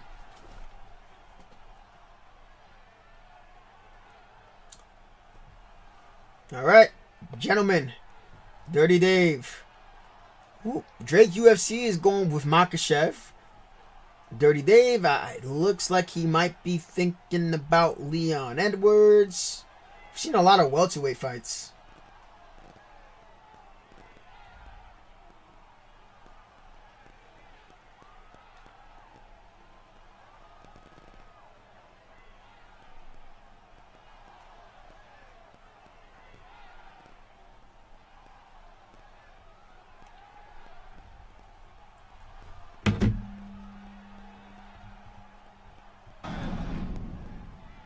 I think I have another bout. There we go. Alright. Okay. Dirty Dave versus Drake UFC. Now Dirty Dave is opting to go Leon Edwards. And the thing about Dirty Dave is that he is a pretty good grappler himself. So he can afford to go with the lesser grappler. As long as his defense is on point, starting to rip the body. I think he's starting to take some notes over from EK Warrior, who's able to pull off a crazy win against him. Now, this is a 3-round bout, not a 5-round bout. Drake UFC on the front foot, which is not something he usually does, but landing some good damage in the pocket against Dirty Dave.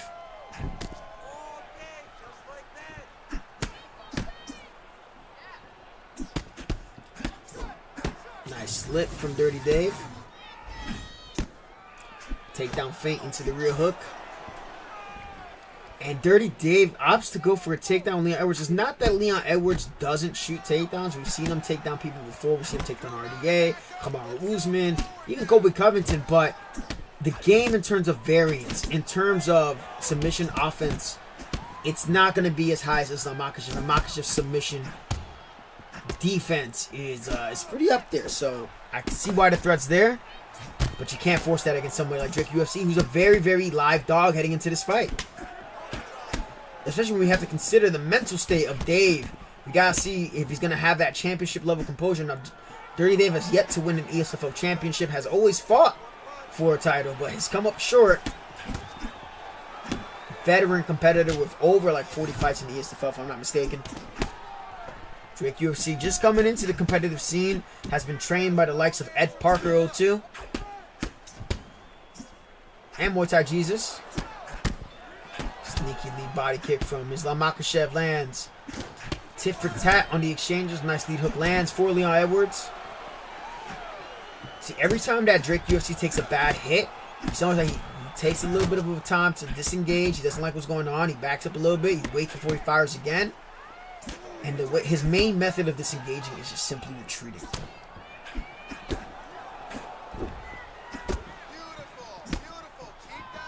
Leon Stove says, real ones remember when Leon shot on Brady instantly got subbed? Indeed. Basically instantly. And you're noticing, like, trying to alleviate the pressure from Islam Makhachev. Oh my gosh, Leon, Dirty Dave is like ripping combinations and he's whiffing a lot, and you're seeing the stamina getting hit a bit. First takedown attempt from Drake UFC, and he is successful after getting some damage on the eye. Now, if you're Dirty Dave, you need to be stingy. You cannot afford to let Drake UFC pass the mount or get any type of sub attempt. Oh, and he gets the posture up. Good damage landing for... Oh my God! Great finish, brother. Way to secure that victory. Upset! Another upset! Postures up in the half guard. Starts raining, ground and pound on, man, like I said, man, I mean, like playing ESFL right before going to a tournament, it can cause you to be a little bit dejected. It can affect the way that you perform, and gave up that takedown. The damage was high. Drake recognized that his head off was low and just started ripping the shots to the head. And Drake, oh, I'm showing shit down in the mall, comes through and is able to get the victory over Dirty Dave. Wow. This block just died. It did die, but yeah, I mean, you can't just only rely on the block, but hey, it be like that, brother. It be like that. So we're moving on to our quarterfinals. All right. Let's have, we got our quarterfinals right here. Our quarterfinalists. Drake UFC versus Jameer Live. Papa Doc versus Trixie. Smudger versus JC21. And Suave Jamie versus Antonio. Whoo, brother. Ay, ay, ay, ay, ay, ay, ay. Oh my God. I could not believe that was gonna happen. I did not believe that was gonna happen. Wow. Crazy. Good on Drake. Dude, that's insane. So, unfortunate for Dirty Dave there.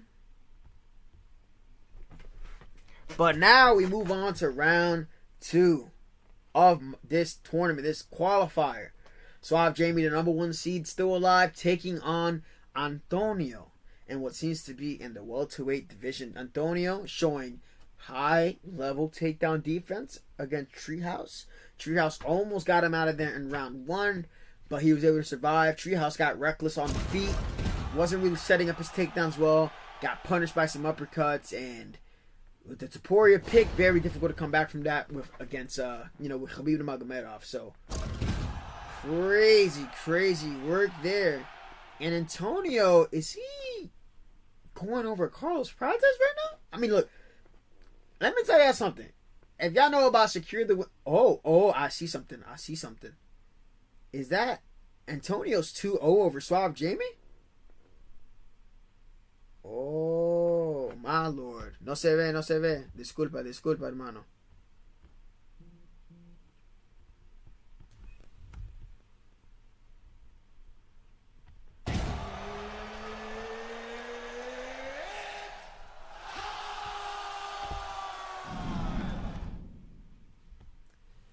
Woo. Let's go. I pressed that damn arrow up, man. All right. 5 rounds again. Jamie, hold on. No. Pause. Stop.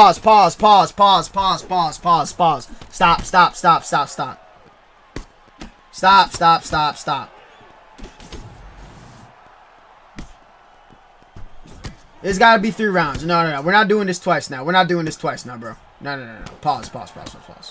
Exit out. No. We're not doing this, bro. We're not doing this.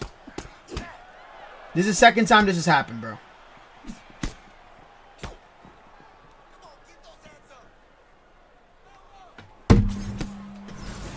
Exit out.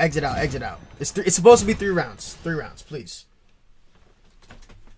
The first time was whatever, but the second time, brother, come on, man.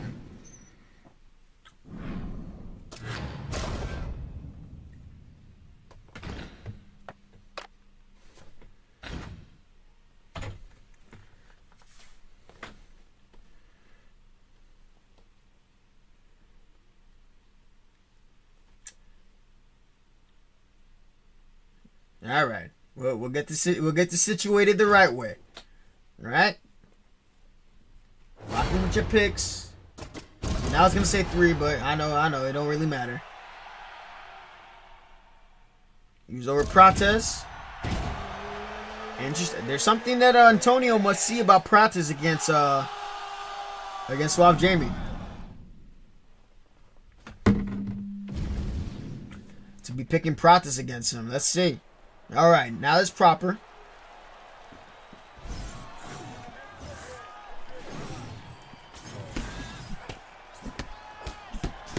All right, seeing some damn, immediately no respect from Antonio pressing Suave Jamie. Holy Antonio! Antonio, hey, look, people were telling me about you. Oh, wow. People were telling me about you, and I see why, because not a lot of people can go and pressure Suave Jamie like that. Head kick lands, thought he had the Rock enabled, but man, the pressure from Antonio is proving to be an issue for Suave Jamie. He does not look comfortable right now. If you're Suave Jamie, pick your shots. You don't have to go fire for fire against a man who's overthrown like this. Easier said than done with the power advantage that Carlos Prates has. So you can see Jamie's not trying to relax and take his time a wee bit. Beautiful combination from Antonio. Catches Suave Jamie throwing a body kick in the pocket. Now Suave Jamie, he's made that mistake plenty of times in competition. Would serve him not to. There lands a nice sneaky uppercut, but Antonio is ready to respond and fire.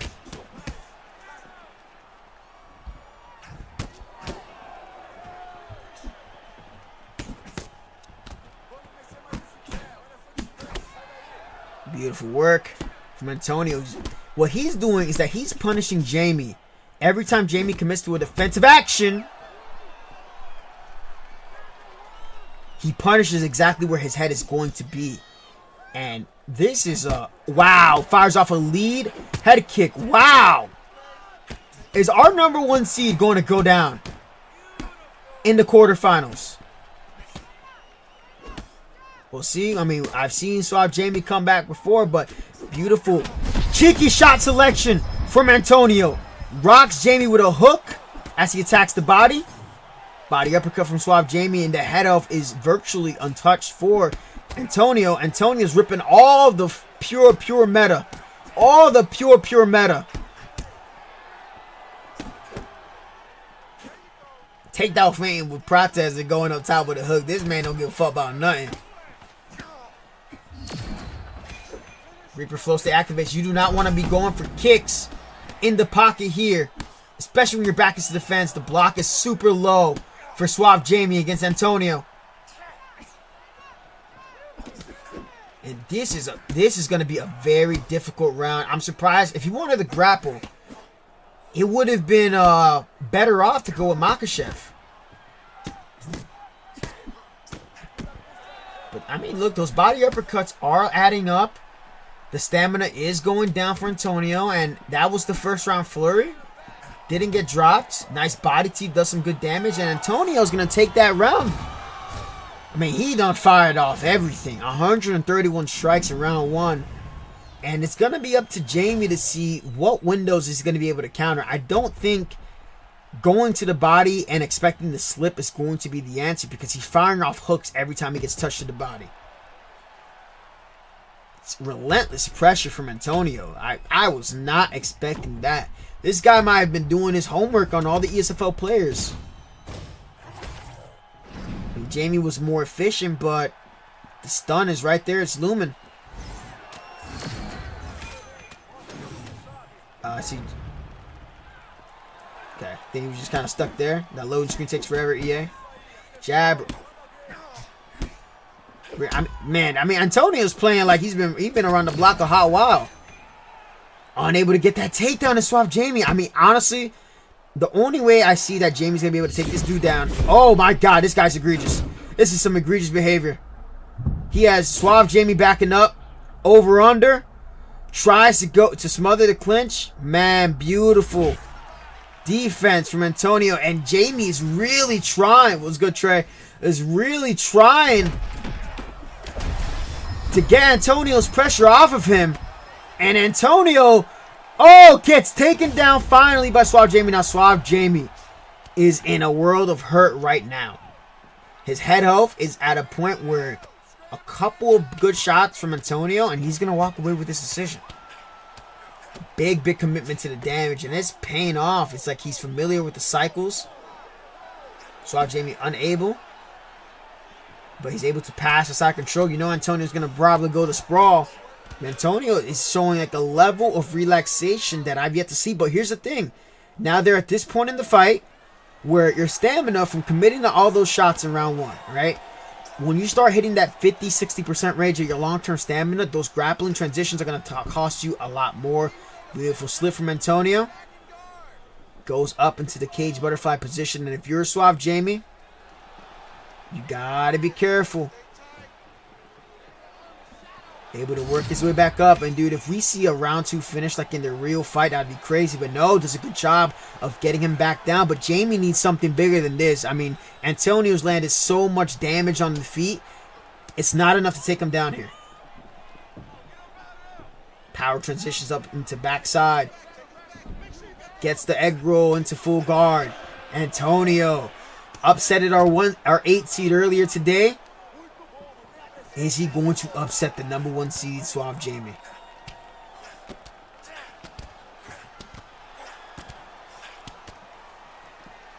Good action there from Antonio. He's probably going to look to sweep now. Denied by Suave Jamie. I mean, oh my lord. Look how much stamina got costed there. There's a sweep, but... Oh, and he gets the Dars! He sneakily gets the Dars. Alright, this is a potential way for Suave Jamie to end up winning this round. And he locks in the Dars. Jamie locks in the Dars, tacks away at the stamina. And with that Dars attempt, he is going to be able to close out this round on top. This fight is going to be 1-1 heading into the 3rd round, ladies and gentlemen. Despite that rock, I mean, that control time and that almost finishing the fight. Now, Antonio knows he has Suave Jamie hurt on the feet. Jamie has to hurt him on the feet if he wants to keep his dreams alive to qualify for the $2,000 tournament. Antonio just has to keep being Mr. Walk him down. Jab, lead hook. Look at the cadence that Antonio's attacking with. And a beautiful, beautiful takedown from Suave Jamie. Pulls, gets him on a big whiff, and immediately takes down Antonio. This fight's gonna, I'm telling you right now, this fight is going to be close. If you're Suave Jamie right now, you are thinking, I got to get into another sub attempt. Antonio knows his stamina's low. Jamie denies it. Denies that armbar attempt. Denies that too. And we're seeing right here, man, that whoo-hoo, secure the win. Jamie is alive, but round 2 is really close. I mean, he came closer to finishing the fight. Antonio off of his bat, but conceding a lot of control time against Suave Jamie. One denial will change everything in this fight. And we're seeing him goes for the armbar.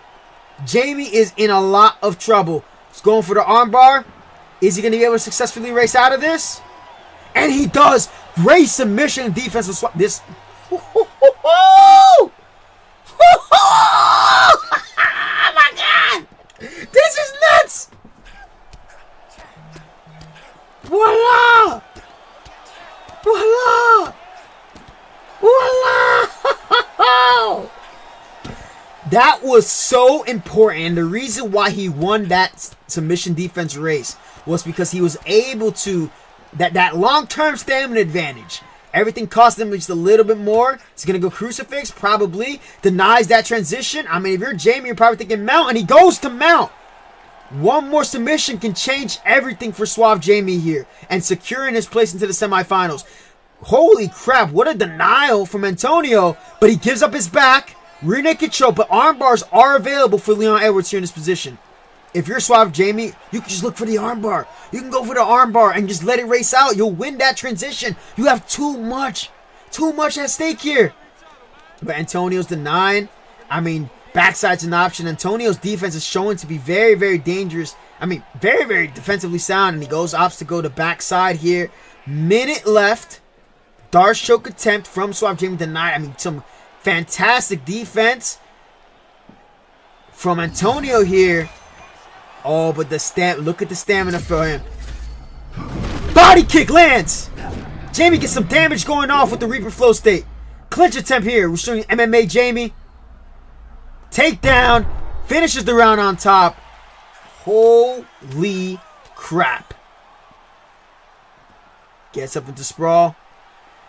Let's see what Antonio's going to be able to do here. Opts to go for the Darce one more time. Do not skip this. Do not skip this, gentlemen. Do not skip this. Do not skip this. Holy crap.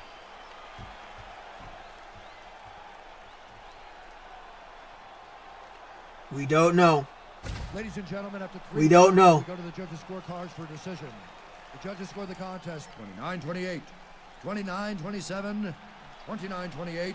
Declared the winner by unanimous decision, Leon Rocky. Secure the win. Jamie gets his first win over Antonio in what was a crazy quarterfinal. Wow.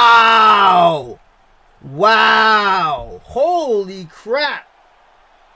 That was insane. There's 16 takedowns for Jamie attempted there.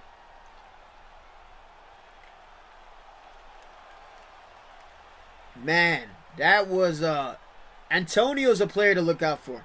Antonio's a player to look out for. That was something.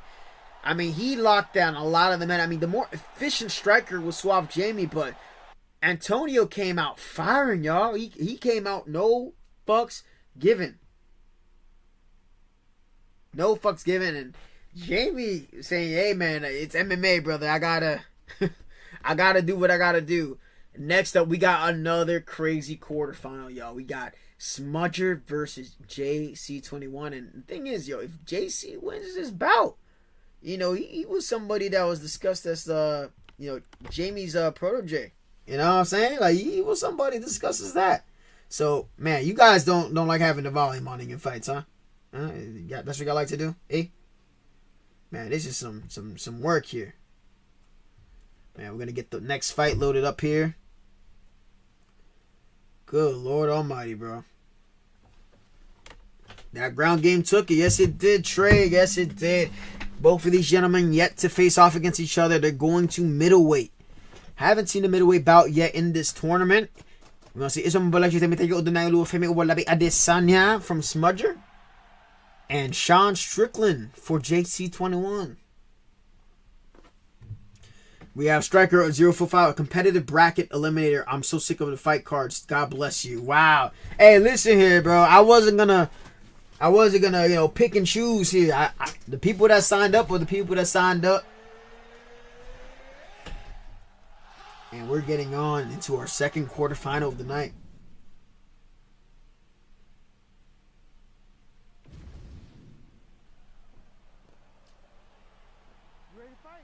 Whoo, Smudger. Another meta demon. Already hugging that low block, but the Philly shell of Sean Strickland is something to be aware of. The body kick. They're both going to be going meta for meta against each other. Ain't no time for no sim stuff between these two. They are coming out here for the win. Notice that JC21 is trying to press Smudger, but Smudger has some good defense. He's not going to let himself get... The moment that Smudger feels that he gets pressed to that black line, he's going to start ripping combinations. Look at the footwork, y'all. Look at the footwork. This is the shit that y'all don't see. Right? He circled himself right back. He refused to get pushed back all the way. He's not going to give too much ground to JC21. Nice combination for Smudger. Nice, beautiful calf kick. JC trying to close the distance safely against Smudger. Beautiful slip and uppercut into a three-piece combination from Smudger. Switches stance. Goes back to orthodox. Slips and rips to the body. Another calf kick by Israel Adesanya. Watch. The defense. The moment Smudger feels that he gets pressed against the fence. Full on defense. Another beautiful calf kick lands. And a lot of people were asking, how do you deal with the Philly shell of Sean Strickland? Smudger is showing y'all right here.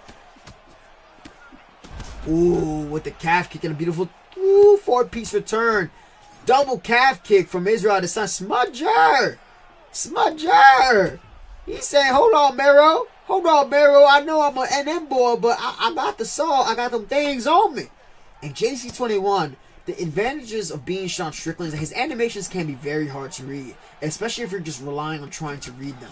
But if you're Sean Strickland, you can keep trying to press with that jab. The flow state is available now for Mr. Adesanya. Every time he's gone southpaw Smudger, he's kind of gone back to that lead side. Anytime he switches stances, really.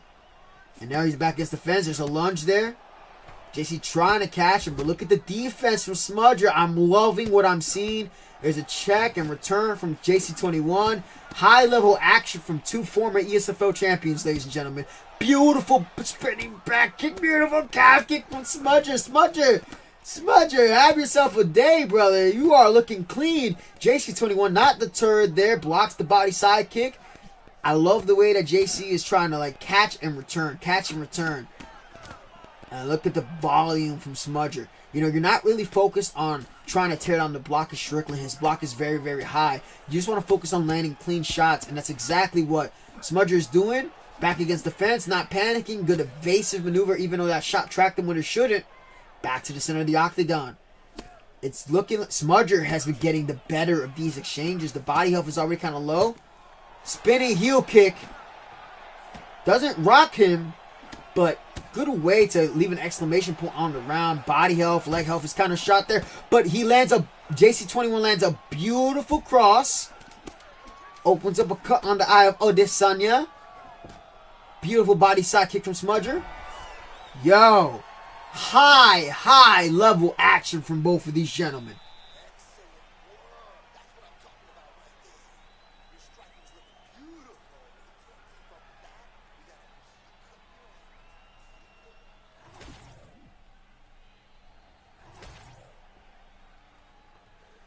Bing, bing, bing.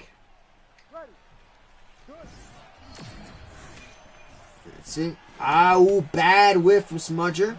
Pulls back with that little evasive footwork and him. Check doesn't register for JC21. If you're JC21, what you gotta do is you gotta go off beat.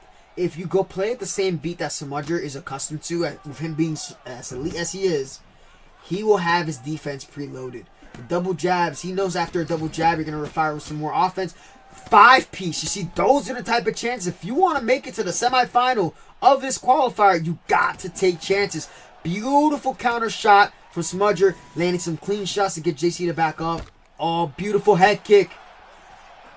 I don't know if that rocked him, but it came pretty close.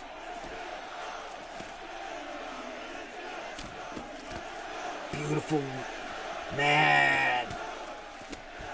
The preemptive reads from both of these gentlemen with the head movement have themselves a day, bro. Watch, he's back into the fence. He's going to lunge. He's going to lunge.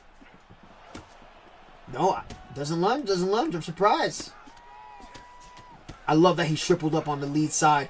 Beautiful back step counter from Smudger. Just a little bit too slow. Maybe he was holding block. Uppercut almost lands, but JC pulls on it. Another counter. Dude, the counters from Smudger are nuts.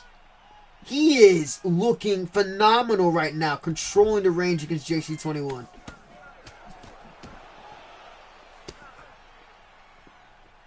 JC in southpaw for, I mean, he has to be in southpaw, right? Double uppercut from Smudger. Against the open stance of the Philly shell, he fires off the spinning heel kick. Now Smudger's starting to abandon the Adesanya uniqueness. And JC, Smudger's starting to smell it. Starting to smell the wounded warrior. Lead question mark kick. Backs out. Goes across the body. Lead body hook. And then fires back a lead uppercut. That is some smooth work from Smudger. The stance switches. Playing against the open side of Sean Strickland. I mean, look, if you're JC21, you can't afford any more of that damage trade out, but he has to only headhunt. There's the flow state that activates where anytime that Adesanya goes off a head movement, he's going to get that bonus on his counters. This is going to protect the flow state of Strickland's going to keep him a little bit alive. The more that Smudger starts to land some damage with JC, I can see right here, he's just a little bit frozen at the counter offense of Israel Adesanya. Doesn't fire off the counter, tries to fire for rear body kick, but doesn't do much damage. Have yourself a day, Smudger. Have yourself a day. Beautiful lead, uppercut into the cross, again the back off. And look how he's drawing JC into his shots. But he makes a huge mistake there and gets dropped at the end of the round. Wow. Just when you think it's going to be 2-0 heading into the third, JC catches Smudger get a little bit too eager. Too big for his britches. And gets knocked down. And the knockdown's going to take it for JC. It's going to be 1-1 heading into the third.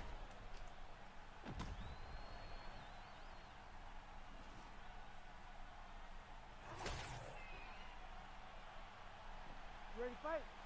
Ready. Good. Both ESFL champions. Former ESFL champions in previous games.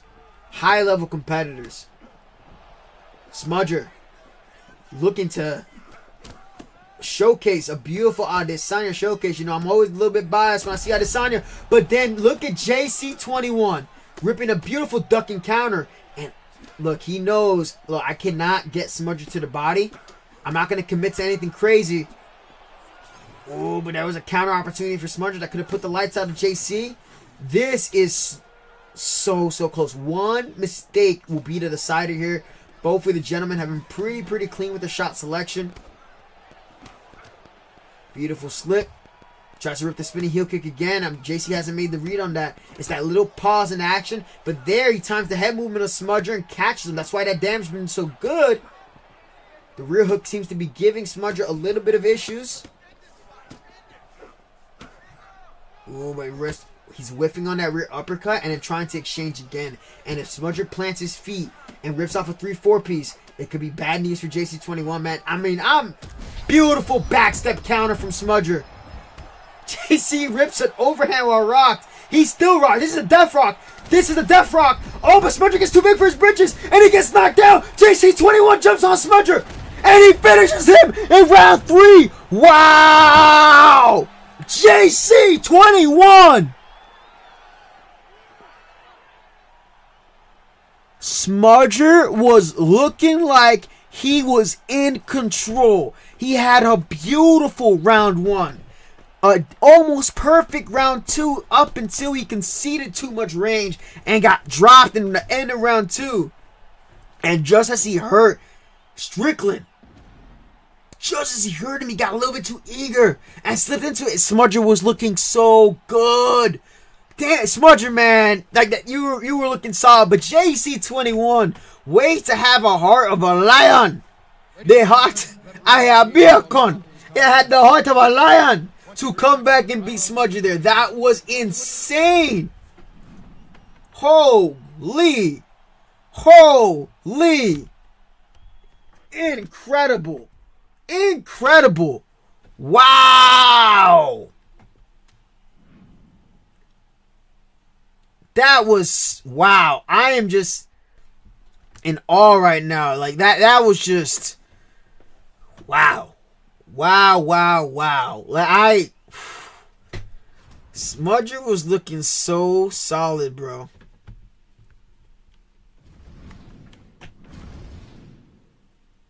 Dang, bro. I'm pressing the wrong button in this bitch, bro.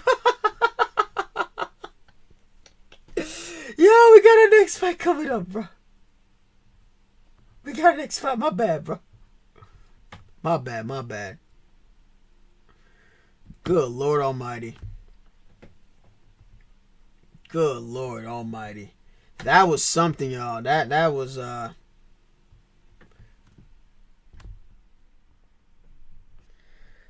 whew. Wow, man, Smudger, man, you are elite. Like you are elite. I was seeing what he was doing. JC21 with the heart of a lion. Now we're speaking about heart of a lion. We're gonna talk about Papa Doc and Trixie. Oh my Lord, that was something. My God. Man, and we got JC21 versus Suave Jamie. I mean, I was looking forward to see that could have been a potential bout. And now we're gonna see, you know, we got two EU players on one side. We got Trix on one side as our semi-finalist. And now we have, you know, we have 3 US guys on one side and EU player on the other side. Papa Doc versus Trixie, a rematch of their ESFL event where Trixie ended up winning in the welterweight division. Now they're both in the bantamweight division. Whoo, wow. And just again, 2 former ESFL champions.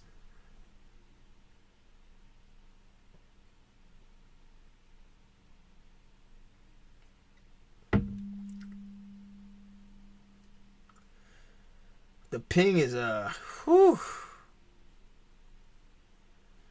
Ay.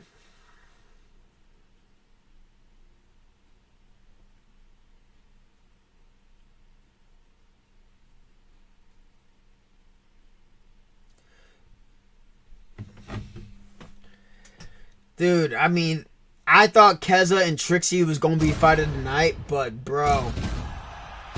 Ooh, Aldo versus Jan.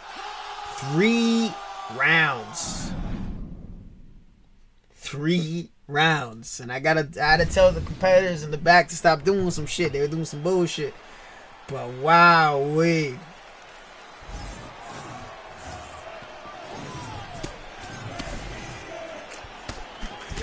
Nice calf kick attempt from Trixie. Now, Papa Doc has played my Aldo a couple times. He's going to be a little bit familiar with his animations. But Trixie, we saw him have that bit of a barn burner versus Keza. I'm loving the calf kicks from Trixie. Papa Doc has always shown a bit of a weakness to somebody who diversifies their skill set when they're ripping kicks. Nice body hooks. Ripping some combinations. They're not giving Trixie any room to breathe. Now, Aldo's block, it is decently high. And he does have some good power. So Papa Doc has to make sure that he is selective with his shots. He's reaching too much with his punches. And that's why he's losing on these exchanges. He whips on a bad head kick pressing forward. Beautifully body kick from Trixie. Head kick from Trixie goes to the block. And we're seeing some more efficient damage. And just as I say that, Papa Doc says, hold on, Romero.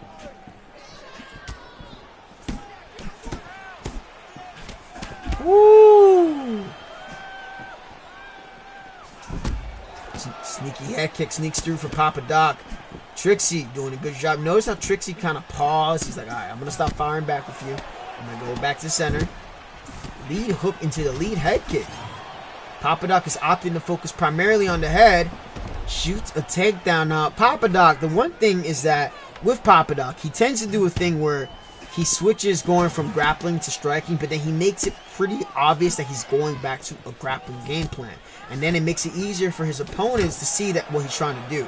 If you mix up the threat just for the one time and then, you know, go back to your striking, you'll be better off. But Trixie wins that exchange, lands some good damage, and you're seeing Papadoc isn't managing his head off as well. He's trading more than where he needs to. Trixie almost catches him with a lead uppercut there, and I'm loving the distance management from Trixie. Nice cross lands at the end of that combination for Papadoc. Very, very well contested bout. Lead hook. Clean work from both gentlemen. I love the calf kicks from Trixie. He's taking a no out of Keza. Keza did defeat Papadoc on the SFL in a fight that was round 1-1. And look, Papadoc, he's trying to grapple when his head health is low. I know that's something that you can do when you're hurt. Believe me, when you're hurt in a fight, you definitely want to grapple. But you gotta take note of how bad you are before you give up easy damage to your opponent. So Papadoc says, screw it. Starts ripping boxing combinations with Peter Yan. Starting to chip away at the head of Trixie. And he rips a beautiful ducking counter. Rocks Jose Aldo briefly. Goes for the takedown just to keep him on edge. But Papadoc has to be able to keep composure. A lot of these fights that he's had on online competition, he loses a bit of his composure and gives his opponents chances to win. Like right there, it wasn't necessary to throw that. Trixie was able to kind of even out the damage. And Papadoc just barely takes that round. But Trixie, I see what he's seeing. He's noticing that Papadoc is with him. He's noticing that Papadoc is extending on a lot of these exchanges, and he's landing a lot of short shots in between that to even out the health. So Papadoc may have gotten the stun there to kind of err things in his favor, but I'm loving what I'm seeing from Trixie too. He's landing those leg kicks, landing those body kicks, sapping away at Peter Yan. But a nice uppercut lands there. Beautiful counter from Peter. Remember that Jose Aldo flow state's also a pretty solid one. They touch him up into round 2. Beautiful body sweep to get space. I love the use of that. Ooh, head off is low there for Trixie. Papadoc trying to pick his weapons. Gets a little bit too aggressive. Trixie meets him with a pull counter. I can smell one of them is going to throw a head kick and fuck up. I feel it. Excuse my language. Nice calf kick from Trixie. Lead hook, whips on the rear. None of these gentlemen know what a block counter is. Both gentlemen currently fighting for custody for their children. Both of their flow states now popped. And Papadoc, what did I say? Overextends. Overextends. Going forward a little bit too much and gives Trixie the chance to have momentum in this second round. And now the stamina is really low, just over pursuing. And Trixie now able to get into the mount position. Papadoc in a world of trouble here. Both men fighting for custody of their children. Good deny for Papadoc here in back mount. Now we saw some crazy back mount defense from Antonio against the likes of Suave Jamie. Trixie decides to say fuck it and goes over the backside. Posture up. There's a bit of an egg roll action from Peter Yan, and this is what's been Papadoc's issue, right? He gets a good round 1, and he starts to overthrow just a little bit too much. Trixie shows some veteran craftiness. Both men are vets, but just a little bit of composure goes a long way, and it takes one good counter to change the direction of the fight. Remember, Trixie's a good grappler himself. Opting for control in the full guard position. Smart option from Trixie here. Papadoc has to make some urgency here to get a denial. Pop something here, or at least get a reversal on the ground in order to get the victory over Trixie, and he opts to get up. All right, 1:38. What's Papadoc going to do? We will see. Trixie doing a fantastic job with Jose Aldo, landing some nice calf kicks, firing off some good counters. Papadoc forcing a little bit too many headhunting combinations. Now Trixie starting to let the 3-4 pieces go.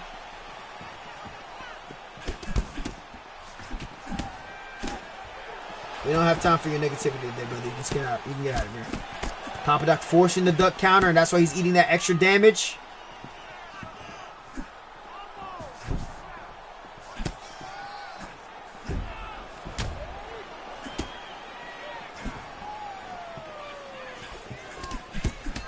No block. I mean, both men do not know what a block counter is. I'm seeing windows for block counters there.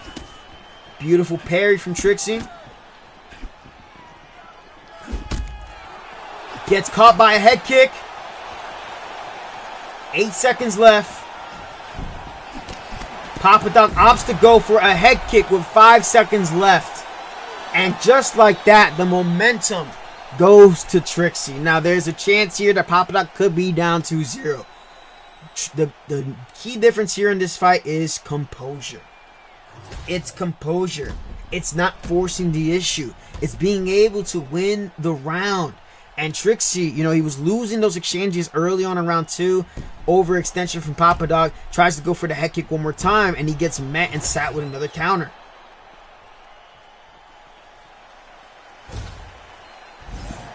Now, we've seen some round 3 miracles. We saw JC21 able to do so against Smudger. Will Papadoc have the same type of story? No. Gets caught on the early startup frames. Off of his jab by the rear hook of Jose Aldo. Electric Eel now activated. The damage is going to be buffed a bit by Jose Aldo. Nice lead body kick. The stun keeps him in danger. Nice calf kick from Jose Aldo. Trixie doing a beautiful job just chopping away at the power of Peter Yan. And he's also catching Doc, just forcing these duck uppercuts.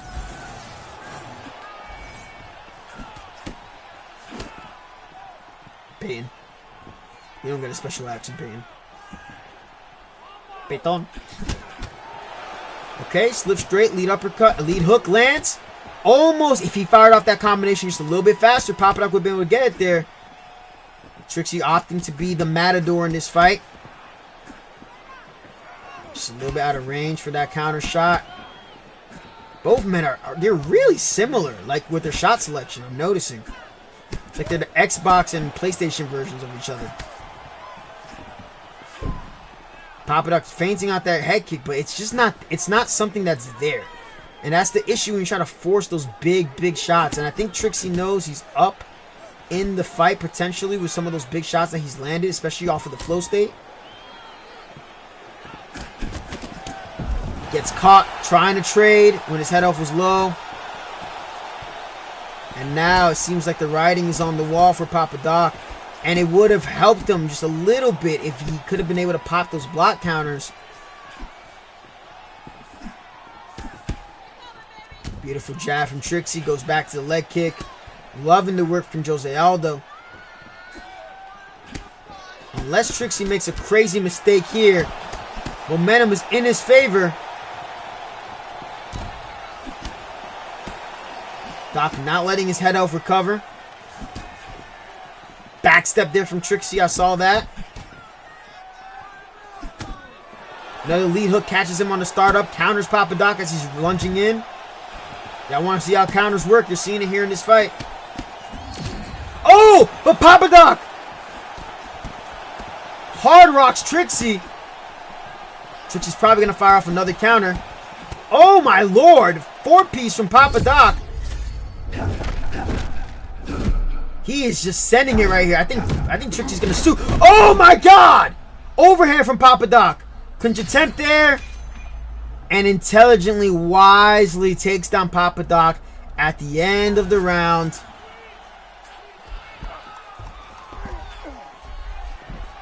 And I think the winner is going to be decided here. I think Trixie has done enough here to get the victory over Papadoc. I mean, it looked like things were going Papadoc's way like the first half of the fight. But dropped the guard, got caught by some head kicks. Pressed the issue a little bit too much. I mean, overhand landed good. I mean, I've seen some crazier judging, but I think Trixie should be the winner of this fight.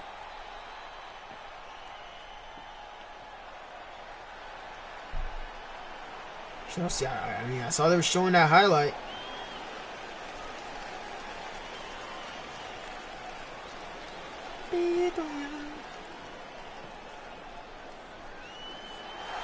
Yeah, Trixie moves on to the semifinals. Great performance from Trixie. Papadoc comes up a little bit short.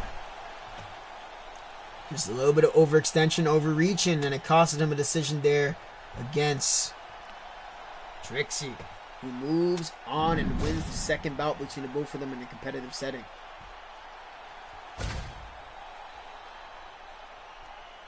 Crazy action today, gentlemen. All right. So we have Trixie moving on to the semifinals. Now we have Drake. Actually, Drake's a Canada player, right? No, he's a United States player. So we had all players in the U.S. on the right side. My bad. All right.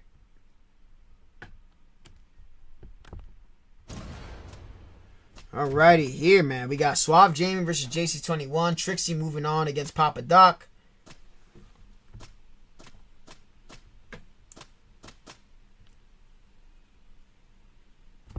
Mellow, I'm pressing up. There we go. He's US. Yep. Yeah, Drake is from New York. Yeah. I don't know why I keep thinking Drake is an EU player because he got trained by Parker. But EU on one side, the US on the other side. Jameer Live versus Drake UFC YouTube. I'm so excited for this matchup.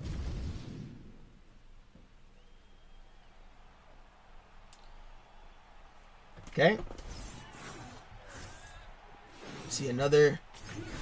What the hell are these shorts? some interesting short selection from Jameer. Let's see, we got 1080p. Let's get some 1080p in there.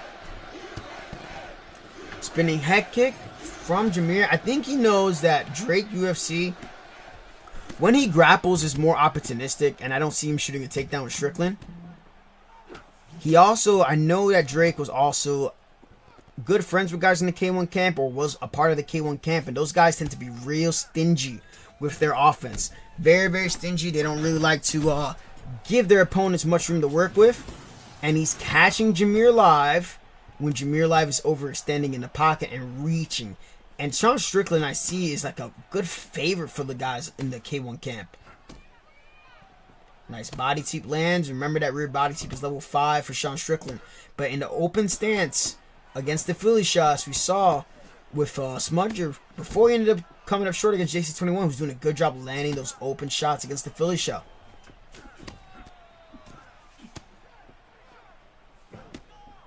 Full body teep there. Both gentlemen.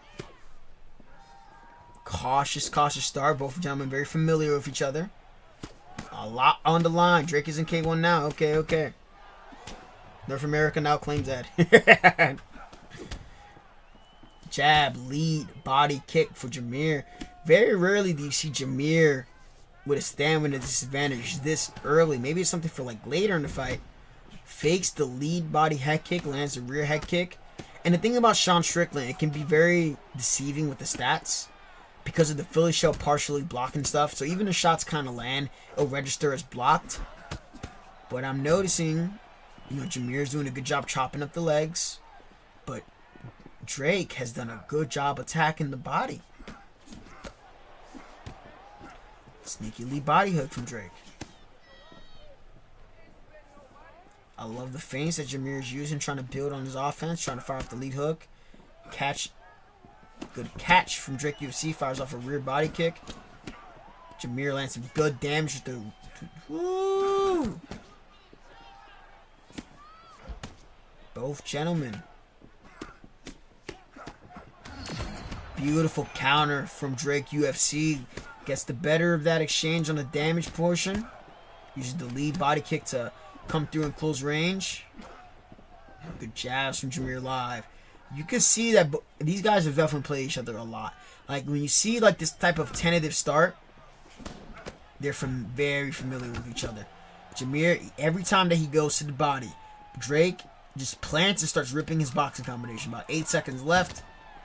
And the leg kick lands. And our last 2 quarterfinalists for the night are playing it tactical.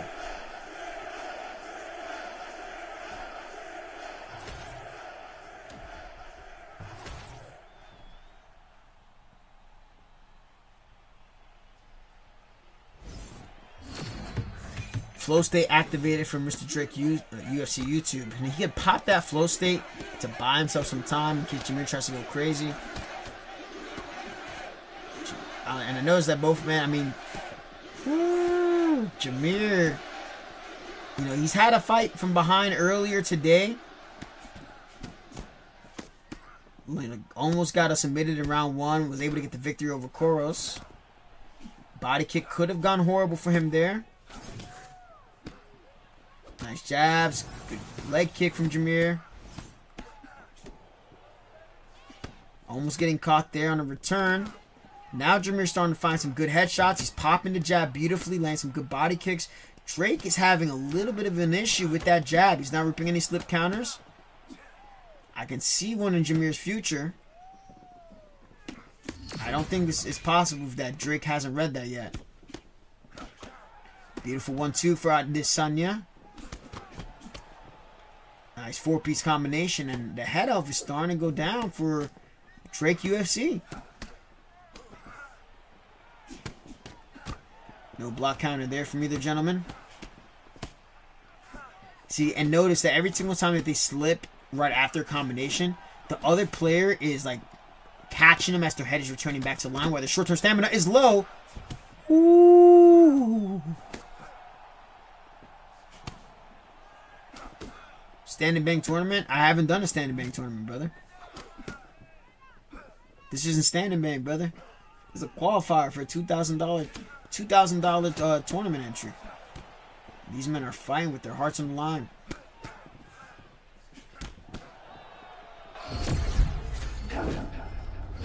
Flow state popped. Both gentlemen are going to neutralize each other here. Drake can afford to take more chances now because of the stamina boost. Oh, but he goes to the body.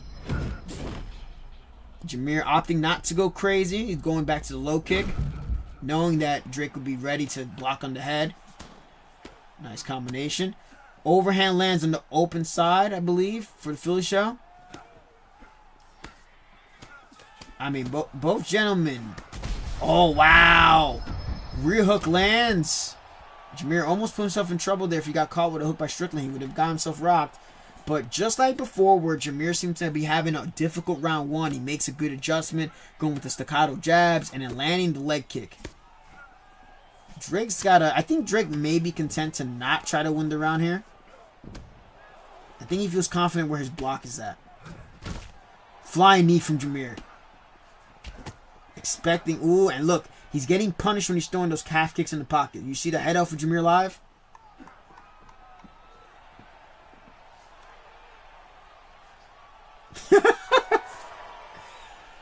One-one.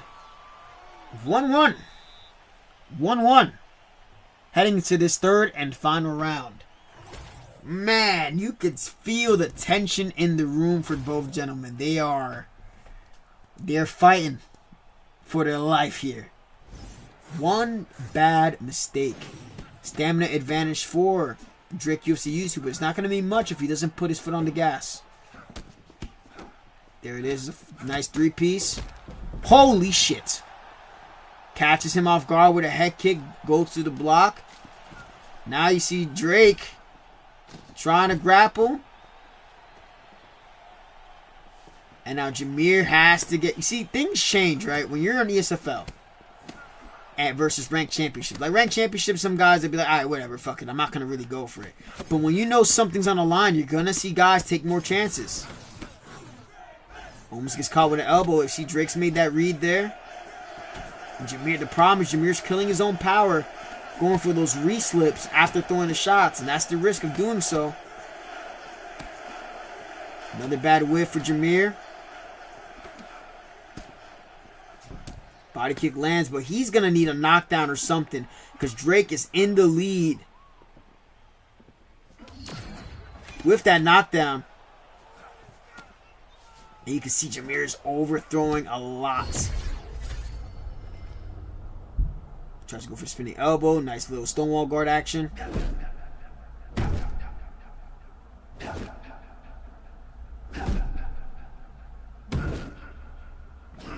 And Drake is going to be content to go the Strickland route. Oh, my Lord. Oh, beautiful backstep from Drake UFC. I mean, with 2 minutes left, Jameer has to break from the usual meta patterns that people have, right? He's having these like canned responses to what Drake is doing, and Drake isn't falling for that. He's kind of stonewalling everything that Jameer is doing. He knows that Jameer has to go big, and the most likely option is going to be a head kick. Catches Jameer there. Beautiful backstep cross lands, but then he also gets caught with an uppercut. Minute 38, you know Drake UFC is looking at the time. Look at Drake UFC now faking the takedown. Strickland trying to go off the top, but gets caught with a jab or a hook. Fishing for that backstep is Drake UFC. He wants to keep Jameer on the edge of that range. He's managing the time well. Fighting real smart. Now forcing another backstep. Jameer trying to feint to open up Drake UFC, but it seems to not be there. Uppercut lands again for Jameer live. Drake UFC 48 seconds away from getting into the semifinal. Shoots a takedown.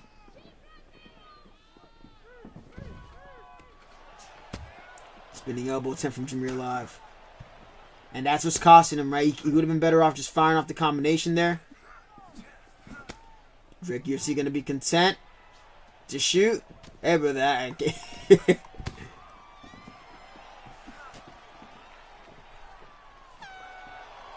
And I think Mr. Drake UFC... Hey, what the fuck are y'all doing? Mr. Drake UFC has done enough to advance to the semifinal. As we're going to have... I believe we're going to have Drake UFC versus Trixie, just coming up a little bit short. Got nailed with the head kick in round 3, and Drake kind of coasted to that lead. That is going to be it. Now, on to our first semifinal of the night. We're going to have JC21 versus our number 1 seed. The number 1 seed versus the number 5 seed. Ooh. Jamie versus JC21. Guys who are, I don't know if they're still in the same camp, y'all. And let me tell you something. Secure the Win Jamie is out here. He is ready to be on shenanigans. He is ready to win at all cost. Apparently, I'm hearing from the booth, man. He done told Antonio, oh, we gonna strike today. No, he lied, brother. He lied, brother. You're seeing guys who dislike strikers, who dislike grapplers, referring back to the grappling. Remember, this is qualifying for a $2,000 tournament to get a chance to get in that bracket. And I'm seeing Suave Jamie lock it up with Max Holloway. JC21 with Dustin Poirier. Look at the MS. 8 MS. These motherfuckers are neighbors. These motherfuckers are neighbors. They live right by each other. In Ireland.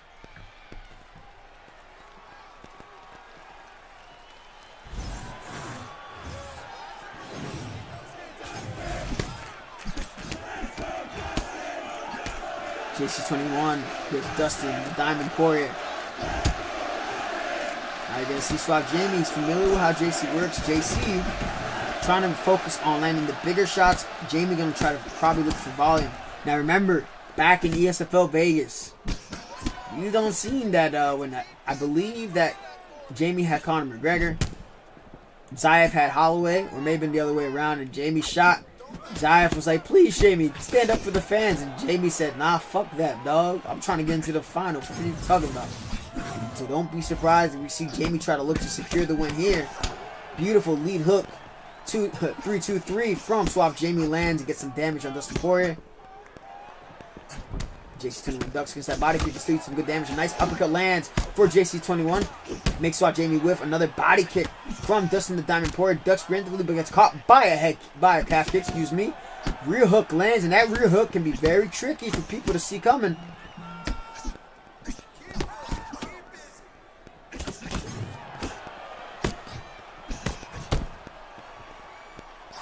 The tension's in the air.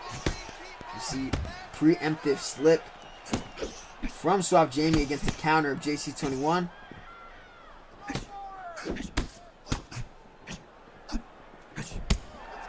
Body kick doesn't do that much damage. Not one of Dustin's best weapons. Former campmates going at it, I believe.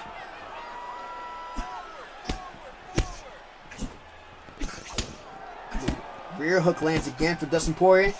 Look at the defense of Suave Jamie after he goes on offense. Lots of ducks from JC21. But JC21 might be trying to look at... I mean, look. Landed some good shots to the body. Off the break there, lands another good shot. Another good shot to the body. And that's how you deal with Max Holloway. Cross lands from JC21. Beautiful slip ripping uppercut from Suave Jamie. Trying to halt the momentum of JC21. Good old classic lead hook. Rear body uppercut to the next lead hook. Philly Shell protects JC21 for the next follow-up shot from Suave Jamie.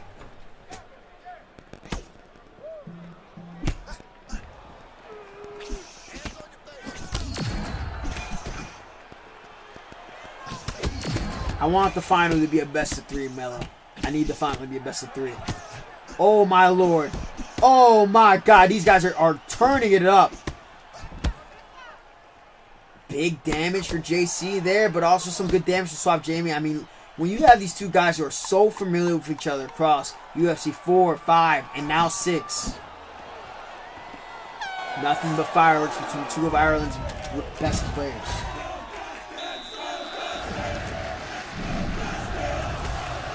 Gonna be bad.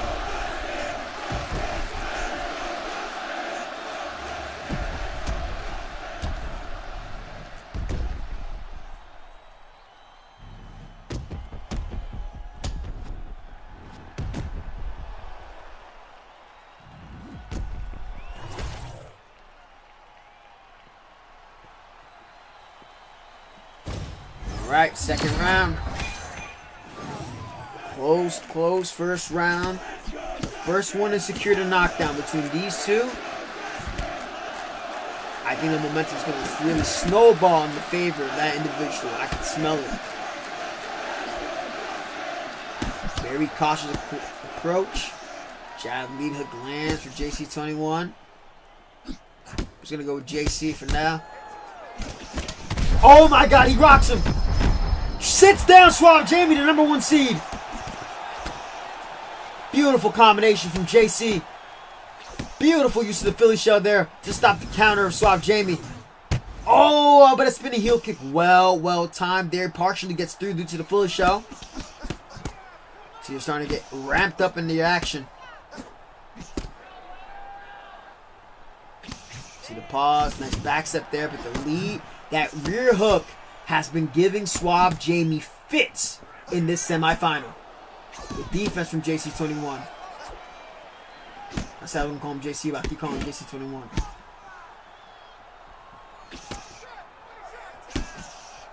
Back step attempt there from Suave Jamie. Nice calf kick from Suave Jamie. 2 minutes left. That first round was very close. You know, Jamie's going to be trying to look to do something to get the round back in his favor. Beautiful body up top combination, but a lead rear hook again stops Jamie's offense. Oh my lord! The recovery of Dustin the Diamond Poirier, but he gets caught with a head kick again. Beautiful combination from Suave Jamie. Rocks Dustin Poirier, keeps him alive in this fight. Not too far apart there, you know, knocked down, but Max was dropped by Dustin Poirier in their actual fight, and he still was able to almost get Dustin out of there in round 3 in their rematch, and then the trilogy. Max Holloway was able to pull away with the W. Suave Jamie pulling away with some beautiful combinations. And JC21 makes a huge mistake trying to fire back while his stamina was low. Didn't have to go defense. I smell another head kick incoming. After one man gets knocked down, the other one responds with one of his own. But the damage icon, something to look at. I've yet to see a doctor stoppage on UFC 6.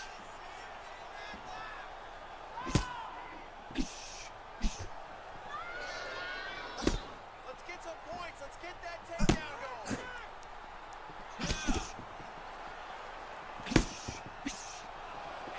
Forcing the reach there. James gonna look. I'm telling you right now, James gonna look for another head kick.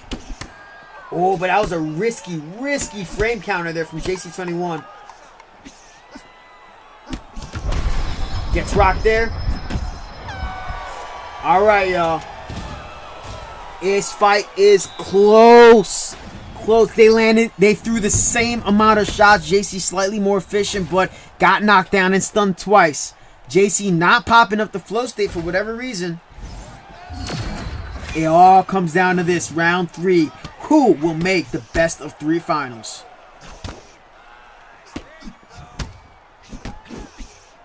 Tries to feint his way into the pocket. I'm telling you, that head kick has been the bane of JC's existence. Oh my lord. Beautiful slips from JC. No flow state. These two gentlemen agree to not flow stating. This is what's going on here. I see what JC's looking for, but he keeps reaching.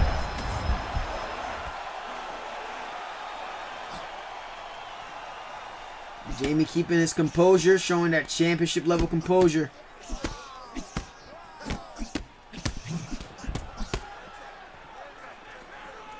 Now the head off the recovery. Oh! JC! Able to get a rock back. This is a back and forth fight. But his stamina, he can't afford to overthrow. Oh! And just as I say it too, Philly Shell saves JC21. But he fires back again while his head elf is recovering. And I see Suave Jamie here with the ground and pound victory in round 3 and ends JC21's Cinderella run.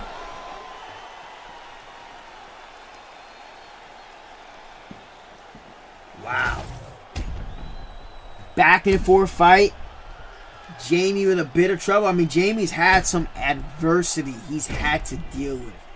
First round, Game Kyle rocks him. He's able to get the sub.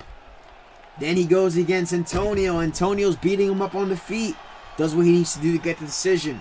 Now he's officially won in all 3 ways in this tournament. He's had a submission win, a decision win, and now a TKO finish win.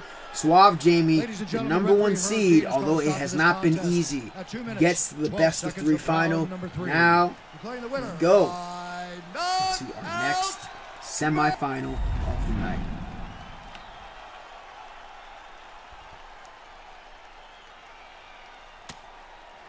That was insane.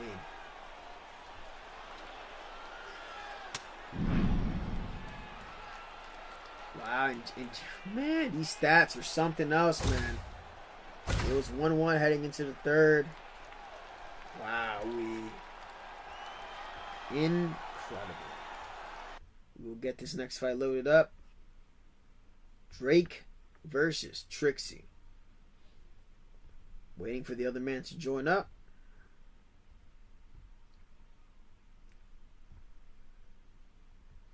Ooh, wow. I'm in awe, y'all. I'm in awe.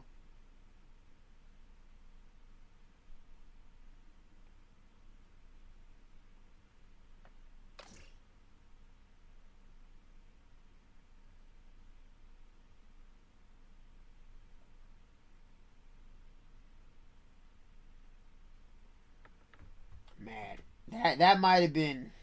Man, we have so many Fight of the Night contenders. So many. Waiting for these guys to lobby up.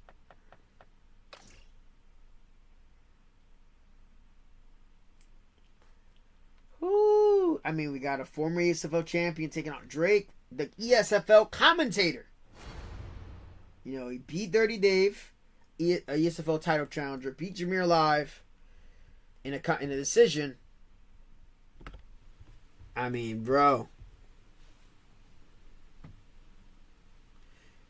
We got the K1. The K1 camp are all here for their boy.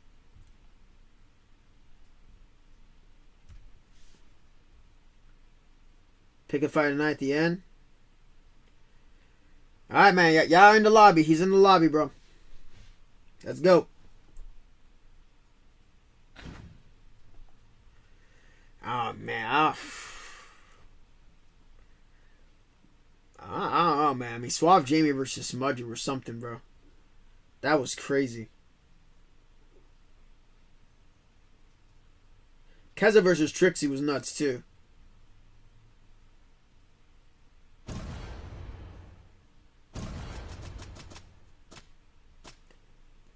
Ooh, lightweight matchup. Both men trying to hover over Taporia. First pick, wow. Trixie opting to go Charles Oliver. That's a ballsy pick. Ballsy pick against Ilya Taporia. But we will see if that was the right call. They touch him up as we head into the first round of our second semifinal of the night. Trixie is whiffing pretty bad right now. So it's early. The animations of Charles Oliveira will be a good advantage for Trixie against Drake. But it's interesting, right? Because I've always figured that Trixie was, he'd press a little bit more. And Charles Oliveira, his perk for his block stat tank works better when he's going forward. So he's putting himself at a disadvantage, kind of circling on the back foot. But he's catching Drake on these shots. Drake is usually the guy who's accustomed to retreating. So I'm wondering if this is part of the game plan for BFAP.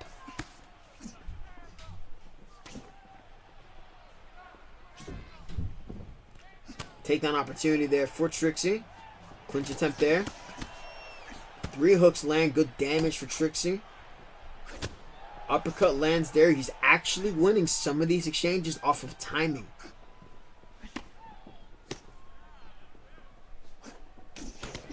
Uppercut. Ooh, and that's why you can't be trading with Ilya like that. Cut opens up. The cut resistance is not that high for Charles Oliveira, y'all. Bad whiff there from Trixie. Drake is starting to make the reads. Pressure good footwork. Rips a 4-piece combination. Beautiful. Slipping rear uppercut from Drake UFC. And I said, man, that Taporia pick was risky. And I see. I mean, this is tough, bro. The meta is coming out here. He's throwing lead body kicks with fucking Ilya Taporia. Uppercut lands for Trixie. We've seen Trixie lose the first round before and try to pull it together here, but Drake is the type of guy who, as we saw, he is more than content to win a decision if need be. Pull that out against Jameer live.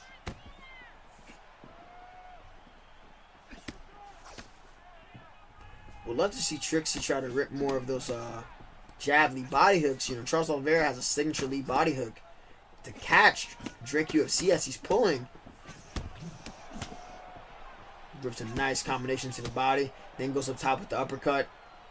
This is tough choice for Trixie here. This Charles Oliveira pick, I was iffy on that, like thinking about it, because Drake is in control. Nice calf kick for good measure. Cheeky lead hook. And lands on the exit.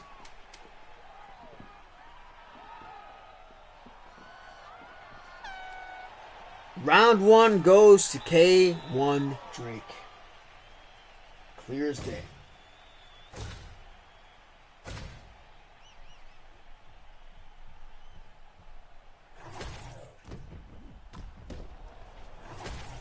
Drake is doing a generational run in this tournament, y'all.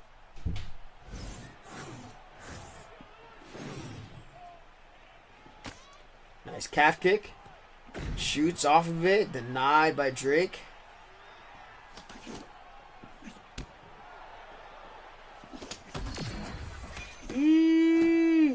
But that lead hook. Such a dangerous option there from... Ooh, tries to rip that slippery uppercut again. Man, they nerfed the hell out of the clinch on UFC 6, bro. Very hard to deal with, pressure guys if you're a grappler.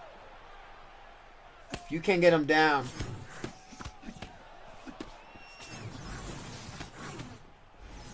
gotta be damn near perfect. And all that small damage is helping Taporia win these exchanges. Drake UFC pops the flow state. Oh my god. Charles is rocked. Charles is hurt.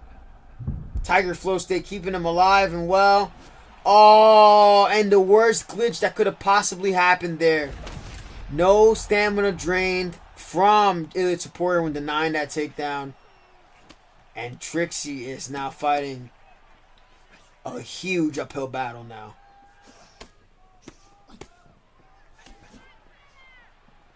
Just a little bit too predictable in his offense. Oh, but just as I say that, gets a rock himself, keeps himself in this fight. Could have helped him to kind of spear him and get him down to the ground because you're gonna need a submission. You're gonna need something. There's a takedown feint. Oh my god, man. And Drake UFC makes the final against Suave Jamie. Tactical error from Trixie. I mean, I think it just would have served him better to go Dustin or Gaethje or somebody else, personally speaking. But nonetheless, Drake shows some very, very high quality shot selection. And he had Drake rocked. Didn't go for the spear. Opportunity to go for the spear. And Drake UFC, if I'm not mistaken, that might have been the first ESFL champ that he's beaten in competition. I could be wrong. But a good win for Drake UFC as he takes on Suave Jamie in the best of 3 final. The winner qualifies for the $2,000 tournament. Everything is on the line here. Y'all understand, right? Y'all understand this is getting real, right?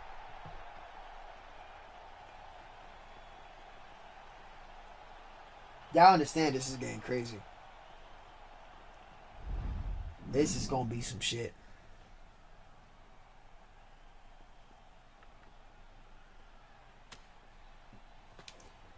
Here are our finalists.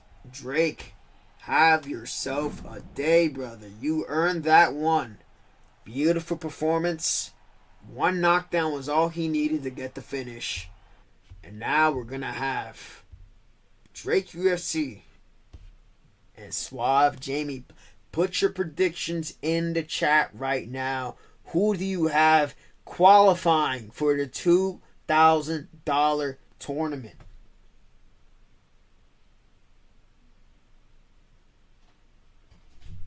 I mean, right in here, I mean, look, man, I mean, so far, like, I have my fight of the night.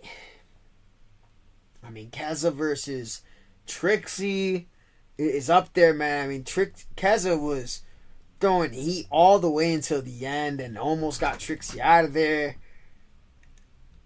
I was kind of fight of the night almost there. And then we saw Smudger versus JC, although Smudger was pretty much winning, and JC just pulled through at the end.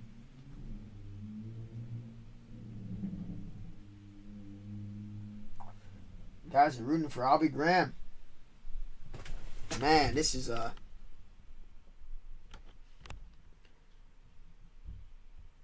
thought I was showing the bracket, man.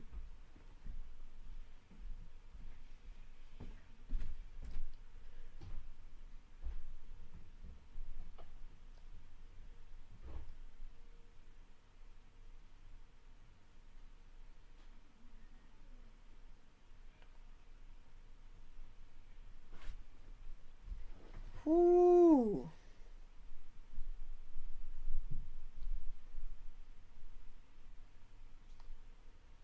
Ay, ay, ay, ay, ay, ay, ay, ay, ay. Yeah, I'd say, I mean, Keza and Trixie was pretty back and forth. Smudge and JC, though, was kind of close, too, though.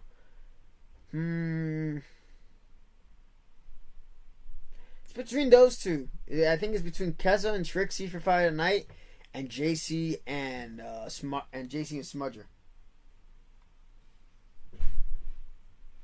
Yep, 5 rounds BO3.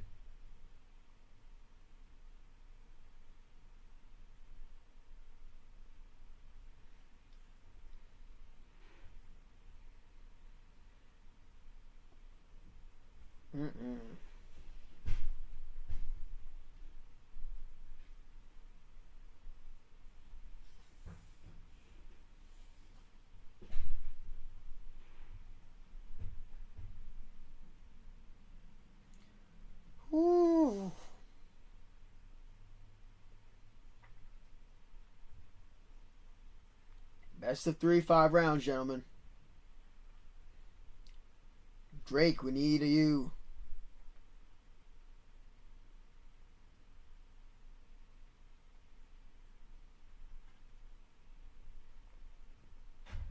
Man, I'm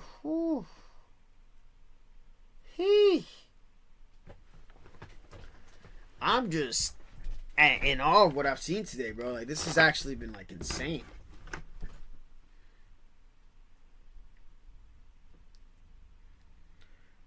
The finals are about to be live, bro.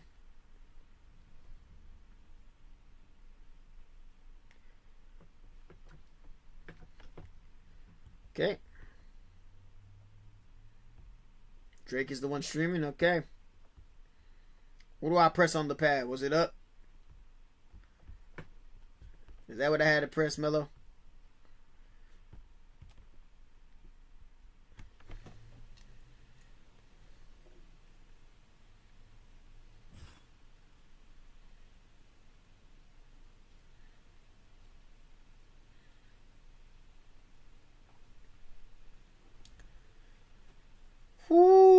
Hoo. The lemon pepper. Just waiting on Drake. The number 1 seed. Taking on who I believe was unseeded. Drake makes the final. Can he close out the Cinderella run? What weight class will he choose? Who will qualify for the $2,000 tournament? Drake, man, you have... and Jamie going full chama.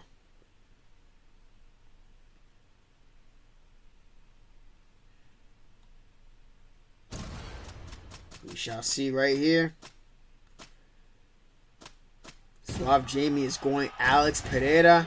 Drake UFC is going Sean Strickland, the man that he used to defeat Jameer live. Let's lock in.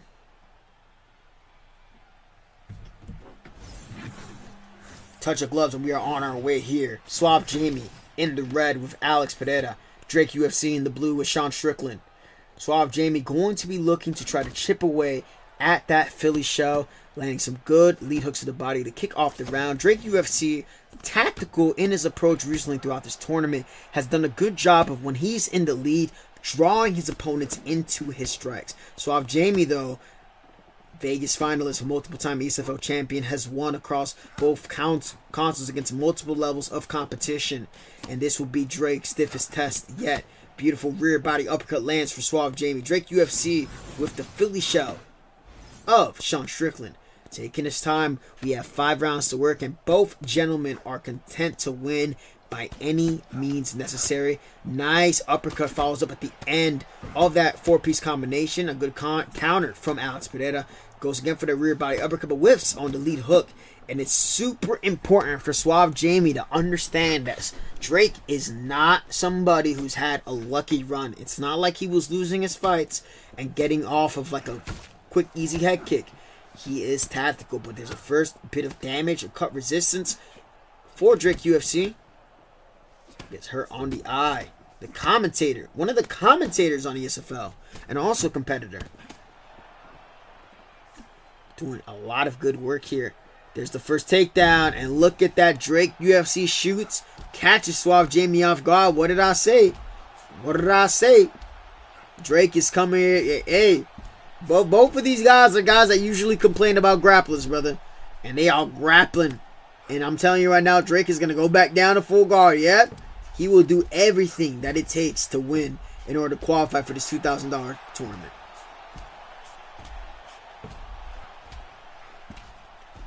Getting off that control time. Good denial there for Suave Jamie. But he gets the sweep. It's a good thing for Drake UFC that he's kind of mitigating. Uh-oh. damage from Pereira, but he gives up back mount. Power's over. But Sean Strickland does not have those get-ups from this position. If Jamie is aware of that... Oh, wait, he does have the get-ups. He does have the get-ups. That's new. That wasn't added before. He didn't have those get-ups before. I think he got them after the Hamza fight. Okay, excuse me. Shut me up real quick. But it seems like Drake wasn't able to hit those.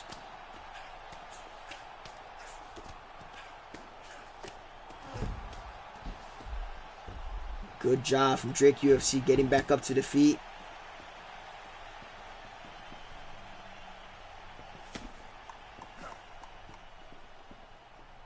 Tense. You can cut the air with a knife of how tense it is. Both of their rooms sweating. They got the AC on right now. They got their food that they ordered from DoorDash, giving them a little bit of energy. They've been sitting here for over 2 hours to get across here.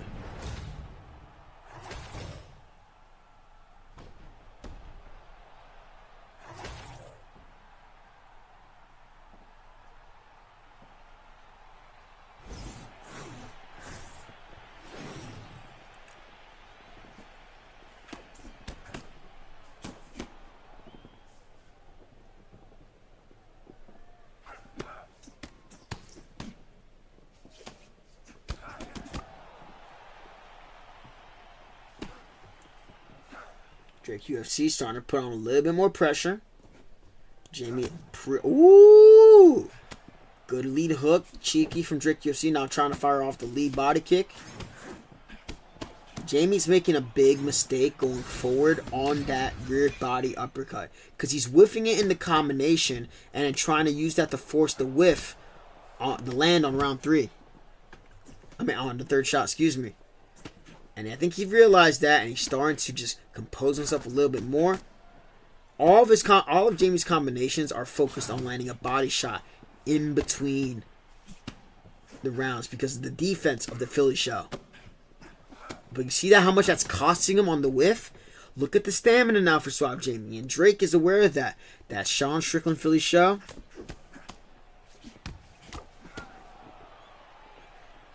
Saving the life here of Drake. Good damage there from Suave Jamie. Partially lands on the block, but bleeds through pretty well.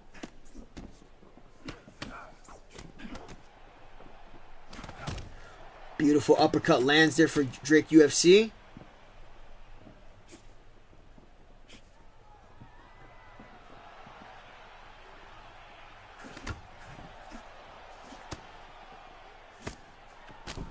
Nice calf kick from Suave Jamie.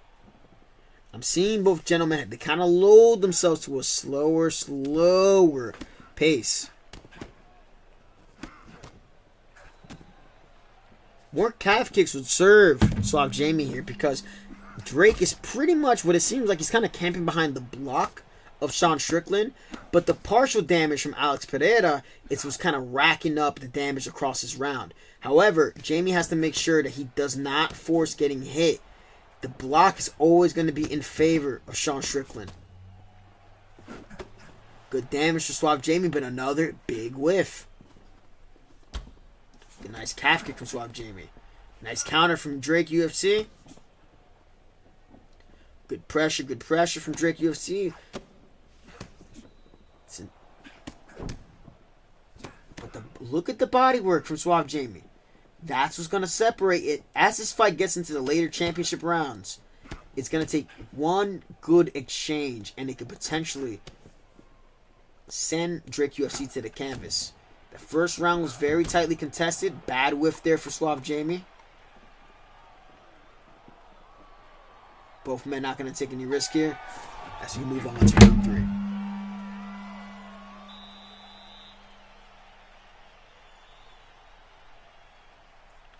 And what I'm wondering here is Drake going to push the issue? Because it seemed like before, when it was a 3-round fight, against his opponents, he was able to, like against his first opponent, right? He was able to kind of just let them walk themselves onto damage, right? And that's how he was able to skate away with the decision.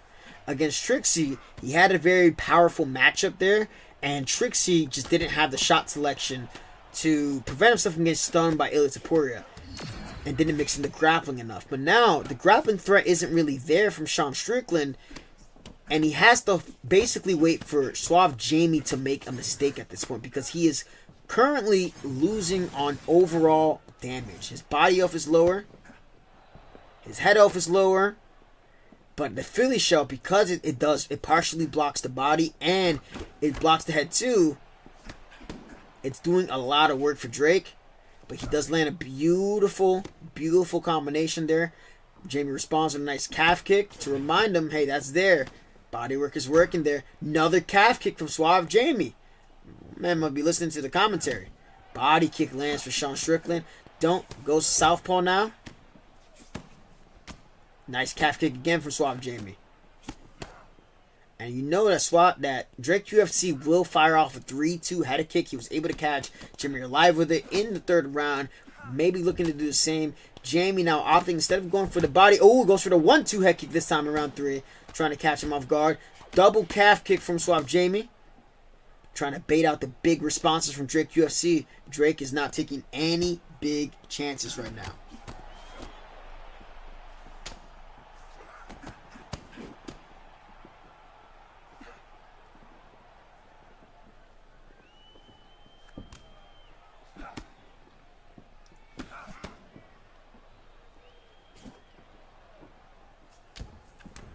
Nice, and we're starting to see some weakness in the armor of Drake UFC.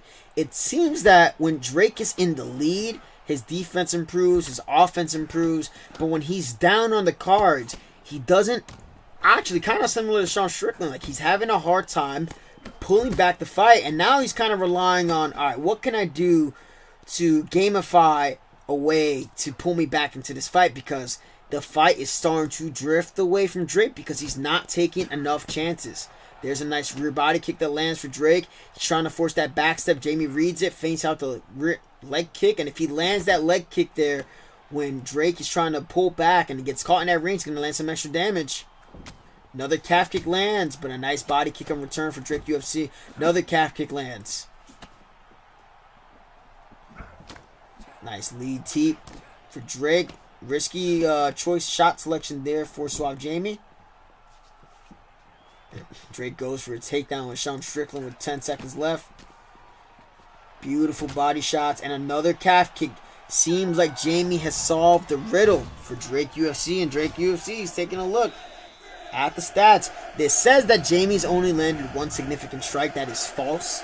The game does not count. For some reason, it doesn't count the leg kicks as a significant shot that has landed. However, that is just a visual. The damage that he's landed from there is true.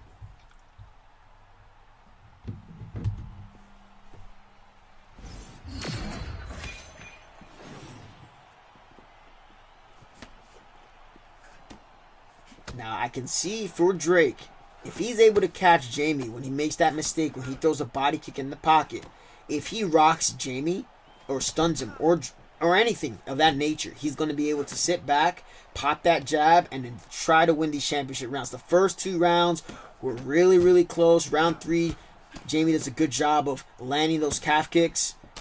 Another calf kick lands. 1-2 head kick again, but Jamie does a good job circling away from it. Both men do not know what a block counter is.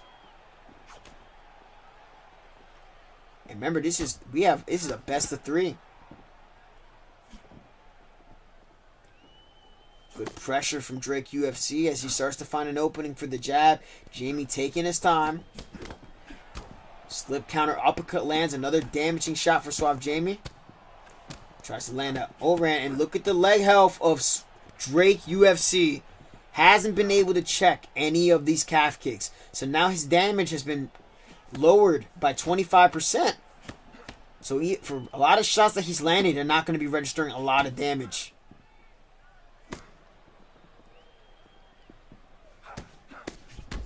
Another 1-2 head kick there. Drake seems to be getting a little bit desperate to force something there. Shoots another takedown. Jamie taking his time. But it's not enough for Jamie to circle away holding block. He needs to have a little bit of a bigger response. Partial land there for Suave Jamie against the Philly shell.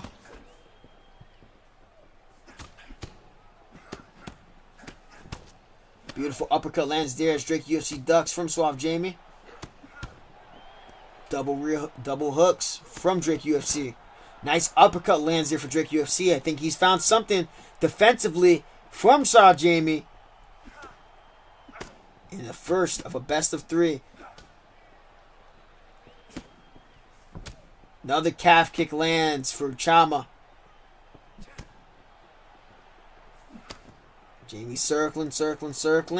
Trying to pick a shot. And there. There's a shot from Mr. Sean Strickland. Drake UFC pops the flow state to stay alive. Now it's full gamify right here. Jamie's got his skates on. He knows that he's got the round now with that rock.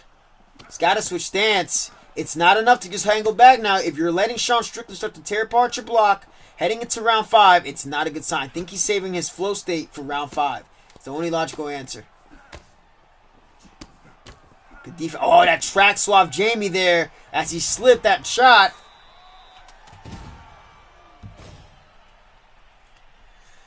Lots of shots for Drake there. Partial strikes there for Suave Jamie, but he did get the stun.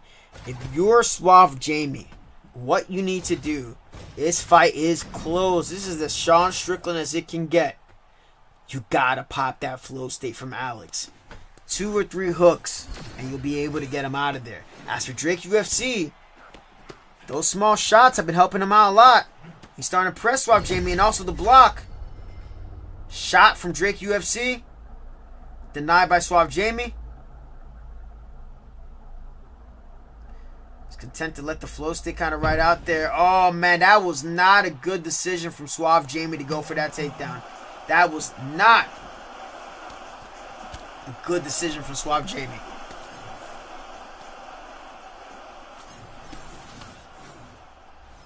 Because now, ooh, beautiful slip from Drake UFC. Man, Drake UFC might low-key be Sean Strickland. Because somehow, he's shooting. He is shooting. But he's putting pressure on Jamie, and Jamie's not firing back in the offense. The number 1 seed, there is a chance for Drake UFC to pull this fight. There's a chance for him to solidify this fight. It may be 2-2 heading into this 5th round. And Drake UFC starting to build some momentum. Jamie's not firing back enough.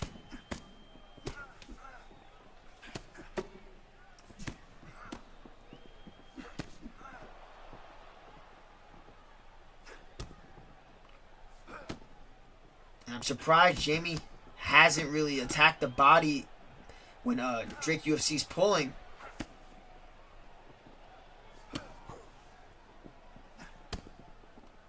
Another body hook lands for Alex Pereira. He's going back to the leg kicks. Those leg kicks will cost him a lot on the stamina. Catches Jamie ducking. Another 1-2 heck is going to happen there.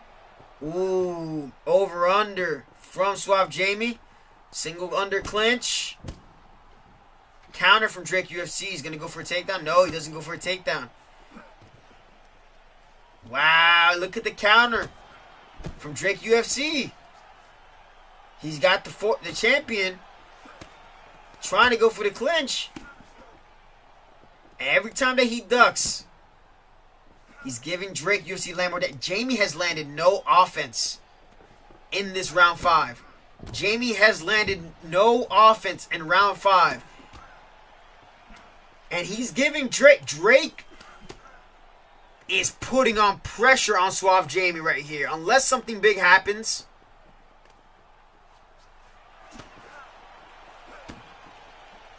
I don't know, man. This is not how you want to fight the 5th round.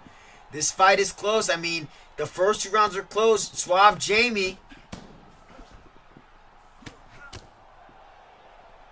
like, won the 3rd round. Started to get away from him in round 4.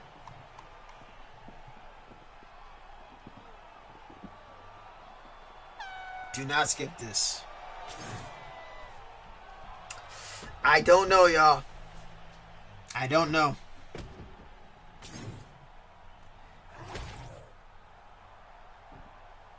I mean, I think Jamie, like, he's done enough, and yeah, he wins the decision. risky. With that 5th round, that was risky. You know how these EA judges can get. And, part of that is just with Drake, right? Like, Drake didn't pull the trigger. He wasn't pulling the trigger in those early rounds. And, I was saying that, like, the game doesn't register 6 strikes or whatever, right? You see that? 2-2 there. He did just enough on the damage. In those first 2 rounds. Say those 2 rounds are close. For some reason, they have Strickland winning that 3rd round. Interesting. But then they have Alex winning the 4th round. Yeah, man. It's the partial damage.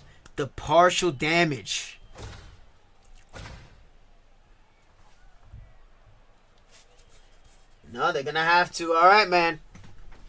Got another one loaded up here. Second of this best of 3. Now, Drake may have figured something out in that 5th round against Suave Jamie. He noticed that once Jamie started to catch himself a little bit behind, he was doing the right thing. He was kind of clinching a bit. Ooh, they're switching weight.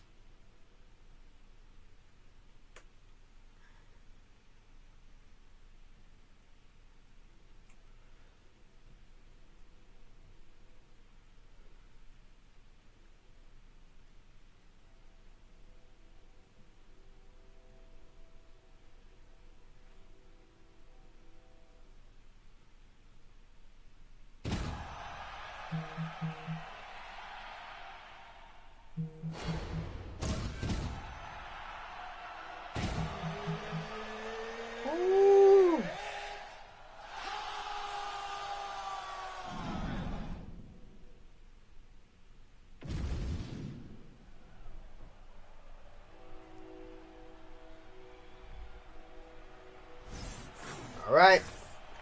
Leon Edwards versus Islam Makhachev. I think what Drake UFC is going to try to do here, he's going to try to put the pressure on Jamie grappling-wise. I don't know if this is the prime Leon, if Leon has the submission defense stats.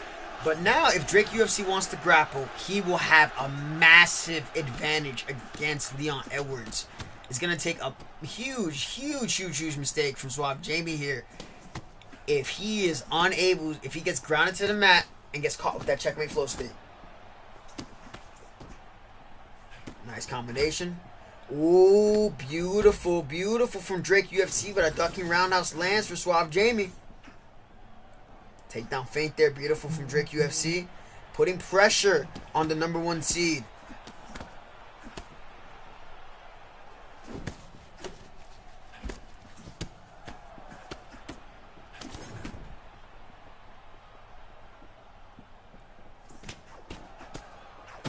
Oh my, beautiful frame counter hook from Drake UFC, and this is what I'm talking about.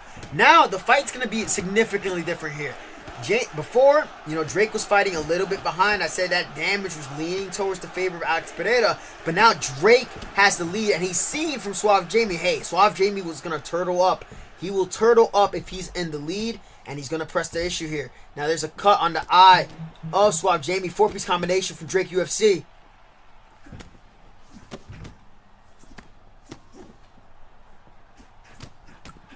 Nice double rip to the body from Suave Jamie. Evens out. Denies the takedown.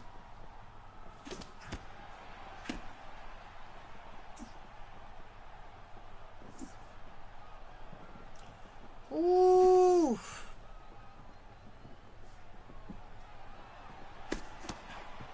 Beautiful pull from Drake UFC.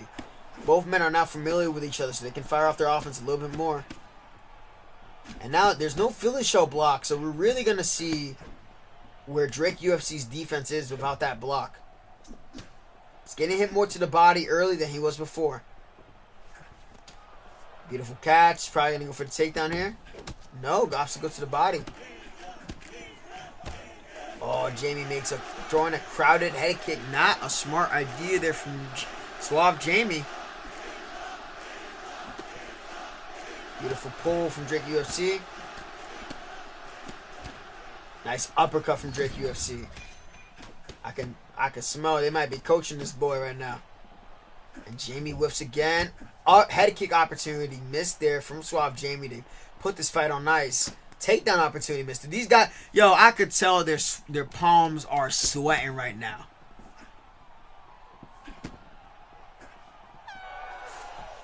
First round goes to Drake UFC.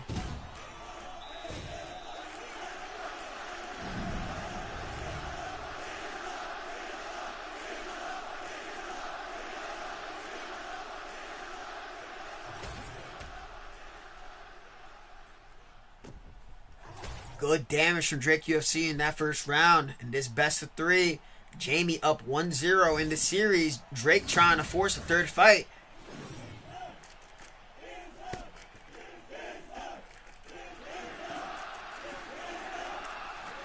Nice head kick partially lands there for Suave Jamie.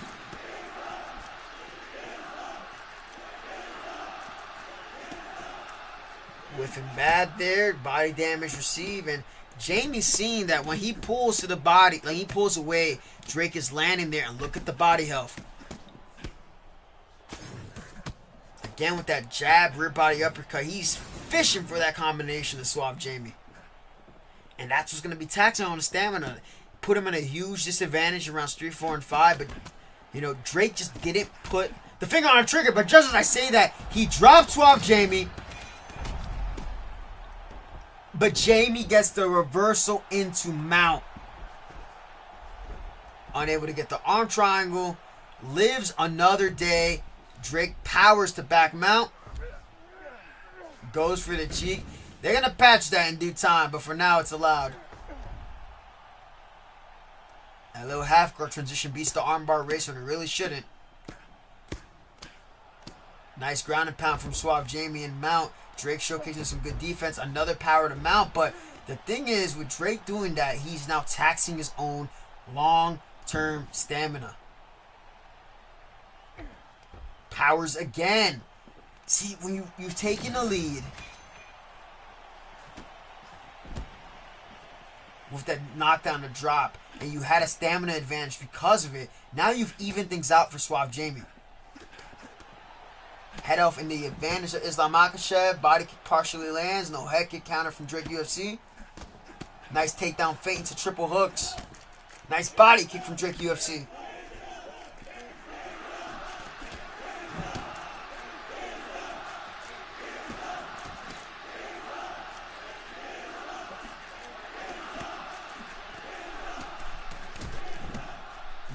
Risky action there from Suave Jamie.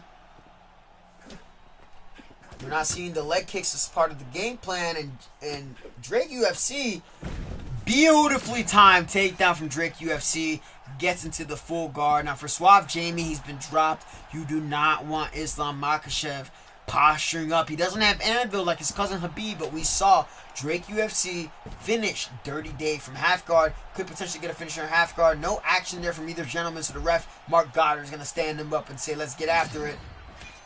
They touch him up and they go again. Goes to the body, gets nailed. Drake UFC is solving the puzzle, and there is a chance that we're going to be able to force this third fight between these two gentlemen. Beautiful combination from Drake UFC. And, you know, this is where you see confidence from the underdog, right? First round, Suave Jamie barely kind of skates by, wins the decision. Now you're seeing adjustments being made by Drake UFC, and this doesn't bode well for the mental state of Suave Jamie. He has to be able to rebound because he's down 2 rounds now to Drake UFC.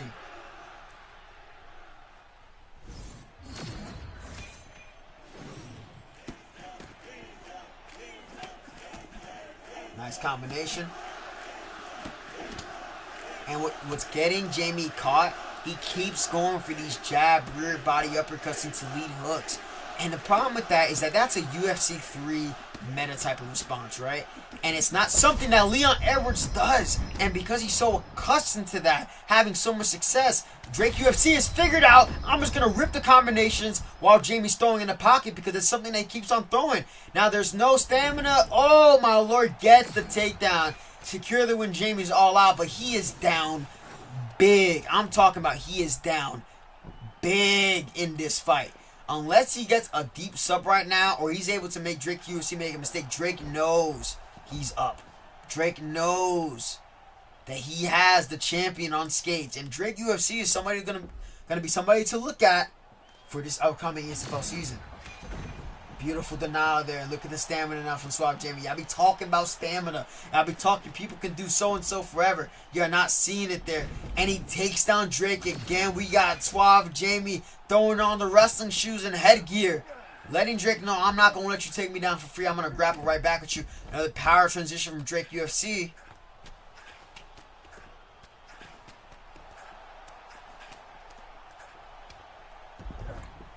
Beautiful pass from Suave Jamie to side control, but it's not going to be enough to win him this round. Denial from Suave Jamie. Postures up. Opts to go back down. He didn't have enough of a stamina advantage there. We'll see what happens here. Goes to half guard. No power transition there from Drake.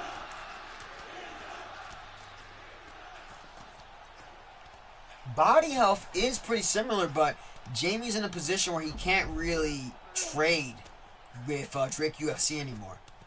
And it's only going to take one bad exchange, especially if Drake UFC goes and rocks Suave Jamie or drops him and immediately jumps to an armbar and pops that checkmate flow state. It'll be GG. I'm telling y'all, it'll be GG.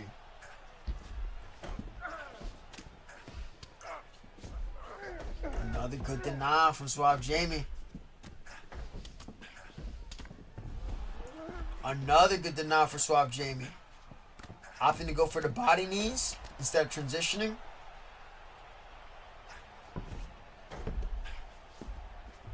Another denial from Suave Jamie. I mean, look, Jamie's done a good job this round on the ground. I'd kind of find it hard to see a judge. Judge 2 may give this round to Suave Jamie. But Drake, and the body health, I mean, he did a lot of good work to the body in that round 3 with those knees. So there's a good chance that if Jamie gets one pull counter to the body, he can potentially flash KO Drake. Drake's got to know that. He's got to have his block counters ready, and he can't let Jamie swindle his way back into this fight. He has to force a third fight.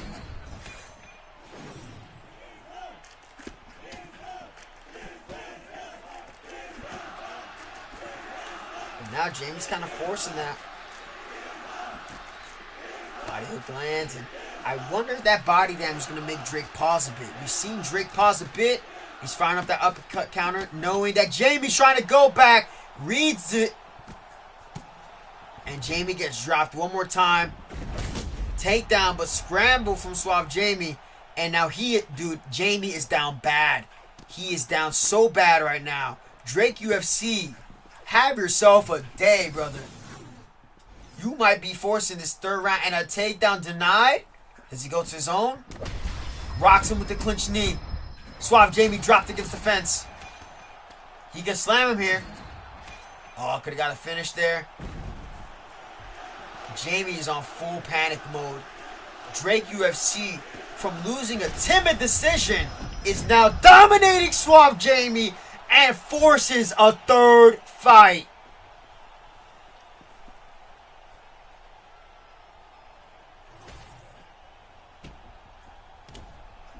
Aren't y'all glad I said this had to be a best of 3?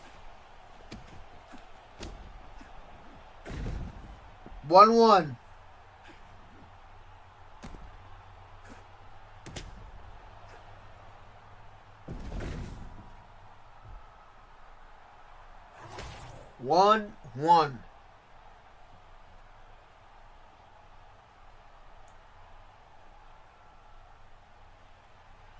Heading to this third and final bout.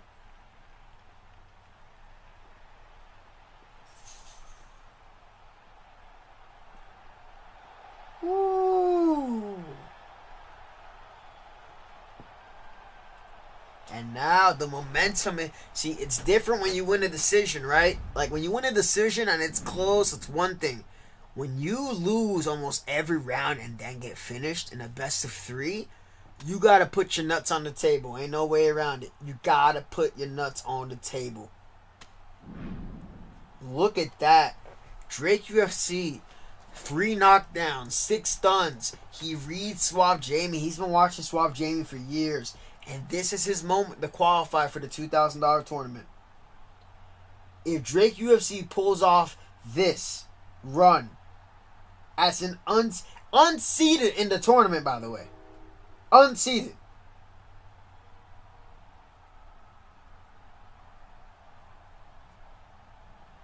Number 1 seed versus an unseeded. This is some NCAA wrestling shit, bro.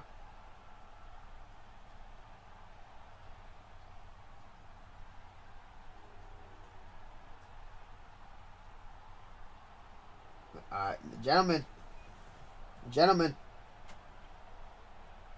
Let's go. The show's on. Let's get the show going.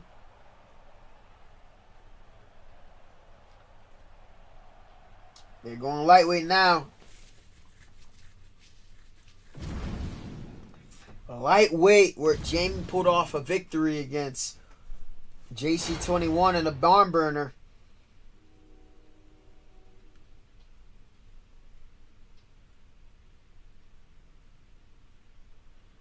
Topuria, Arturo.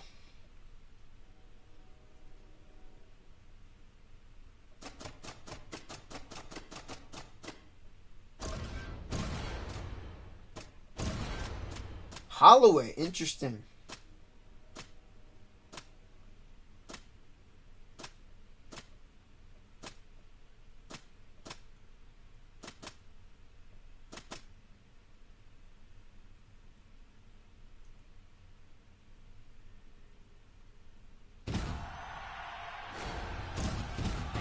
Topuria versus Max Holloway.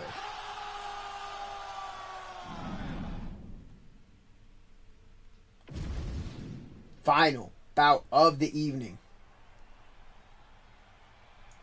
Drake UFC, unseeded in the tournament, taking on the number 1 seeded player, Suave Jamie, who's had to fight for his life to win.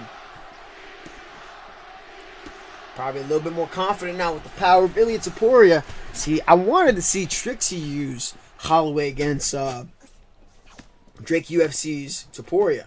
Good catch. Also, the edge in grappling will go to Topuria. Suave Jamie showing that black belt. Drake UFC goes up to sprawl. Power transition from Suave Jamie. Now, if you're smart here, denies that, but then Drake is privy to that Darce choke. Power transitions again, so he's going to cost himself a little bit of stamina there.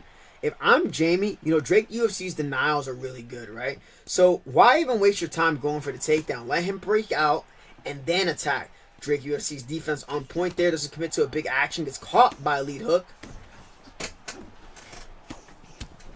Lead body kick. We're going full on meta now, ladies and gents.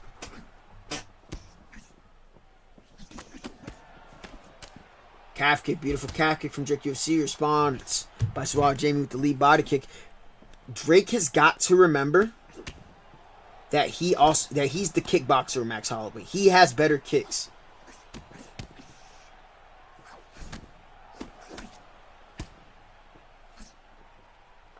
He's got to remember that. Jamie doing a good job keeping him with that jab. Block is going to be in favor of Drake UFC in this bout again, and that gave Suave Jamie some issues when he was dealing with a guy with a higher block.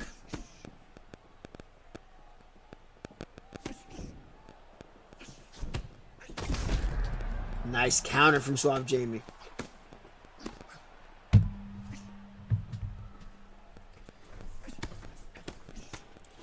And now you're starting to see the power advantage coming through for Suave Jamie. Drake is whiffing a lot. And that's not doesn't bode well, but then Jamie himself starts to whiff, and then it evens out a bit of the stamina. Jamie lands the jab lead hook. Nothing fires back after that 3-piece. Good shot selection from Drake UFC. So Jamie trying to lure Drake in, and it's starting to work. He lands another cheeky lead hook.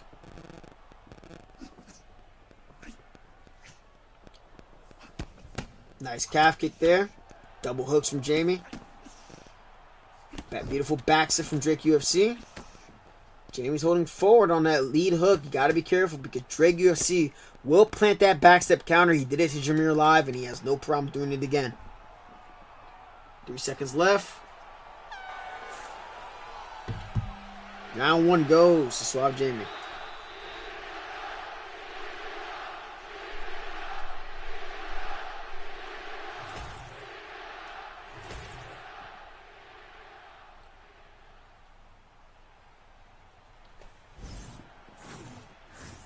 Round 2. Both gentlemen fighting for their place in the $2,000 tournament. Tournament's gone on long. We got 3 hours and 30 minutes of action. Beautiful pull from Drake UFC. Delays his counter a bit. Both men allergic to what a block counter is. Nice frame counter from Suave Jamie. Lands another rear hook, but he's got to be careful. That's what got him in trouble before. I've seen it across all of these bouts where all these guys are forcing counters, and this was getting them in trouble. Nice cross counter from Drake UFC. Starting to chip away at the head of Suave Jamie. Almost gets caught there. Now Jamie's the one firing off the heavy counters, and Drake UFC's losing the composure that got him this far in the first place. He was very composed with Makhachev.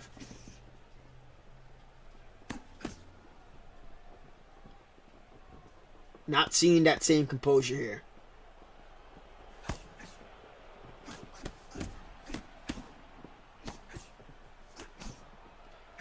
The jab is doing lots of good work for Suave Jamie. Almost walks forward into a 4-piece combination there. Another 3-4-piece rocks. Jamie's got to understand, Drake UFC is not going to wait for you to not pop your flow state. You got 2 minutes and 30 seconds here. Drops him here. Probably going to pop it here. No, doesn't do so. Now the power of Max Holloway, the power of Il Superior, proving to be an issue here. 4 moving rear hooks. Nice uppercut lands for Drake UFC. Gets dropped again though. Stays in the pocket a little bit too long. Jamie is now showing that championship medal. Both men allergic to what a block counter is. Nice counter. Nice feint to land that cheeky rear uppercut from Drake UFC. Jamie's got to relax a bit. Now you've gotten 2 knockdowns yourself. Max is a hard dude to put away. You do not have to force and overextend yourself to get the finish. I think Jamie's finding that if he doesn't force the grappling, it's going to make the striking a little bit easier for him. If he grapples, he has to let it happen naturally.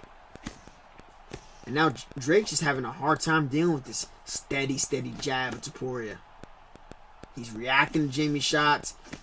Drake is looking for his window of opportunity. See, Jamie's the one, when he decides to go on the front foot, Drake is full on defense. There's not a lot of counter offense from Drake. Now he's starting to press Jamie. Trying to bait out a pull counter. 3 hooks. 5 seconds left. Let's see who's going to take a chance here. Nope, neither gentleman does. Jamie's taking it away here.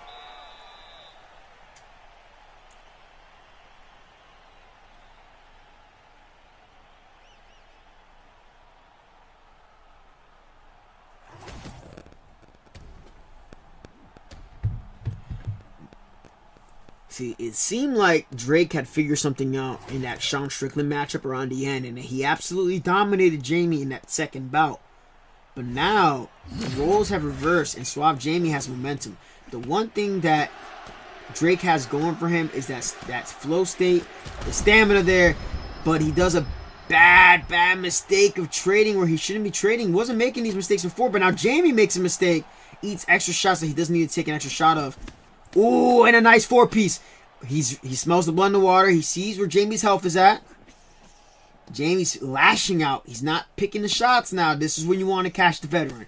You want to catch them when they're making the big mistakes they're not supposed to make. I think that if, the other thing too with Drake, he's not much of, quote-unquote, he did showcase a really good performance with TJ Dillashaw in the ESFL. where he did a really good sim performance there. But with Max Holloway, they just aren't enough kicks. Aren't enough kicks with him. Not enough stance switching. So the targets, the offense that he can do here, are really limited. And now Drake is, well, he's not showing urgency off the back mount.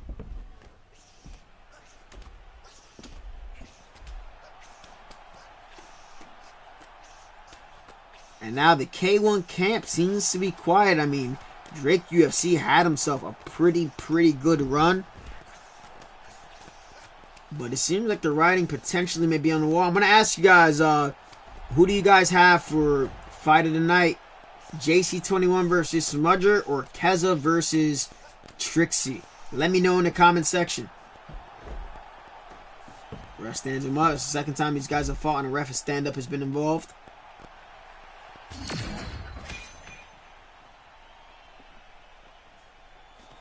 Shoots again, denied by Drake. It's a well-timed takedown from Suave Jamie.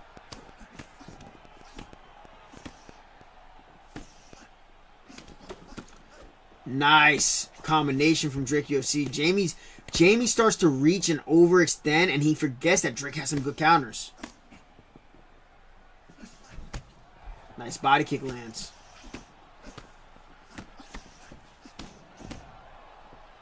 And there's still a chance for Drake UFC to pull this fight. He goes southpaw, starts to open up the stance. Jamie put himself to the fence for some reason. Look at that, Drake shoots.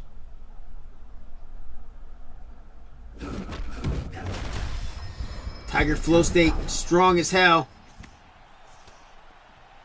But runs out of time due to a well-timed takedown attempt from Drake UFC to kind of burn out the clock. Uppercut lands. Jamie does not have the force to finish. Beautiful frame. Parry frame stops the overhand. Would have been lights out for Drake. Drake is down 3 rounds. Alright?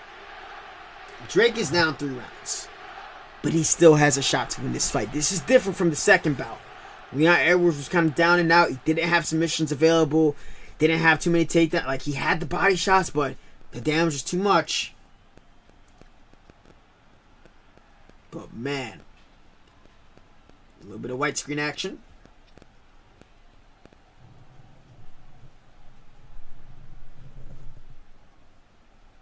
Just gonna wait it out here.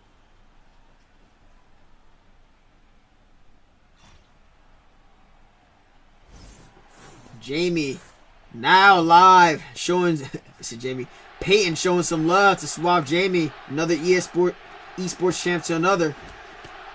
Triple hooks from Drake UFC trying to catch Jamie off guard. Jamie has to make sure he doesn't go into panic wrestle mode, because if he does that, he sets himself up to get knocked out by any big shot that Drake UFC throws with Max Holloway. Remember, this Max Holloway has 92 power. He has good kick power too. Good kick power too. And if Jamie does something stupid like fire off an overhand or a head kick where he doesn't need to, look at that. He's trading where he shouldn't be trading. There's a chance there for Drake UFC if Jamie doesn't keep himself under control. And look at that. What was I talking about? What was I talking about? He's getting a little bit too big for his britches. He's trading where he doesn't need to trade, and he's up 3 rounds. Drake UFC smelling the confidence, and there's a spear from Suave Jamie. Power transitions over. Back to full guard where we're probably going to see another stand-up. But you see the mental state right here, right? Like, Jamie's up, but you can tell he's like, dude, I cannot afford to give this up. I got this far. I'm the #1 seed. Drake has nothing to lose. He wasn't even expected to make it this far. He was unseeded.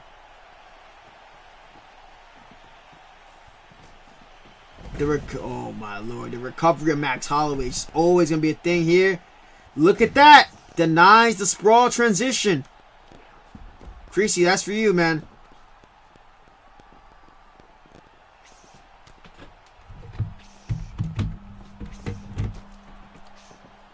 Holy, man. And you got to think that, hey, that's illegal. Hey, that's illegal, brother.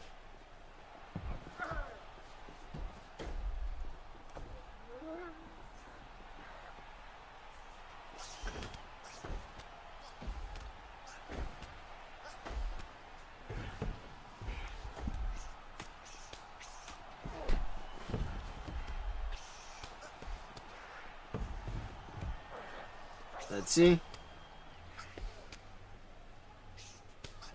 And there's not going to be a ref stand up here inside control. And this is where Jamie showed he had an advantage here.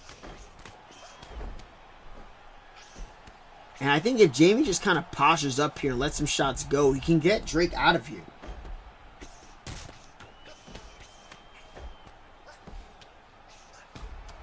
I mean, he's just eating so much damage.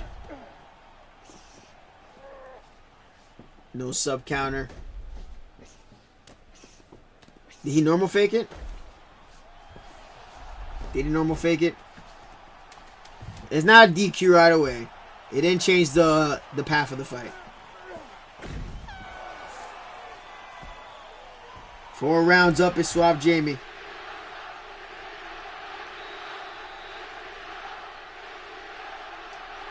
Peyton, shut up, bro.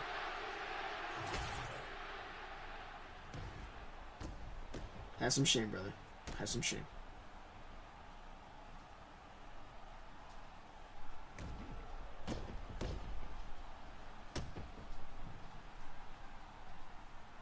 No, that wasn't a regular fake, brother. That wasn't a regular fake, Zayaf. You're wrong. You are completely wrong. But it doesn't matter. The fight will continue.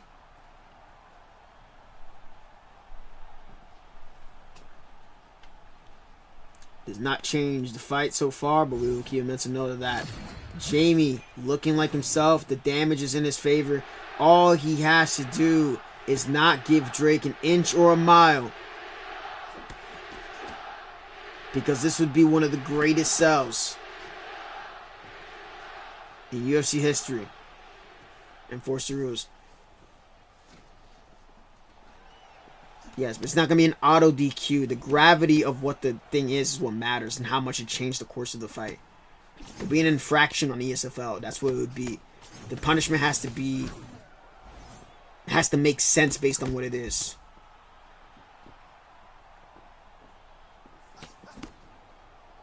Jamie, see, and this is where I don't like seeing this from Jamie. I don't like seeing this from Jamie. You're giving Drake a little bit too much respect. I don't know why he's southpaw. Goes for the takedown instead. And, not going to win over any fans here, but he's doing what he needs to do to win. Smart to pop the flow state.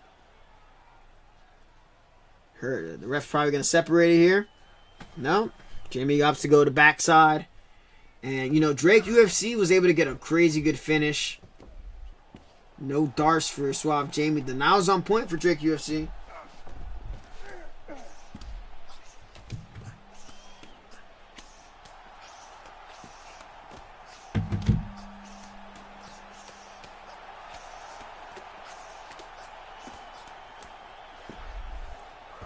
Oh, and there's a posture up chance here for Suave Jamie.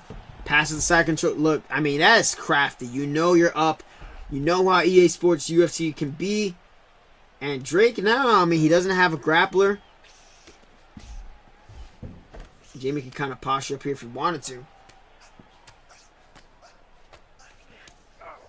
No, Drake would have done the same.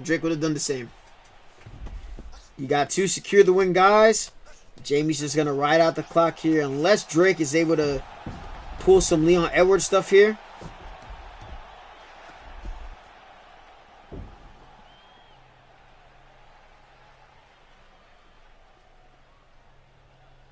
Not much for Drake to do here in this position. Just going to ride out the clock.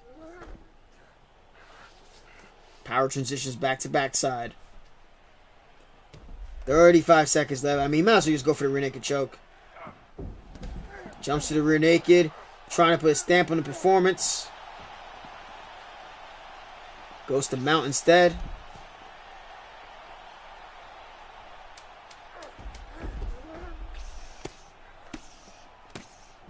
Trying to get a finish, but no dice. Jamie is going to pull away with 2 decisions here. Veteran stuff with Suave Jamie. I mean, Drake, for a moment there,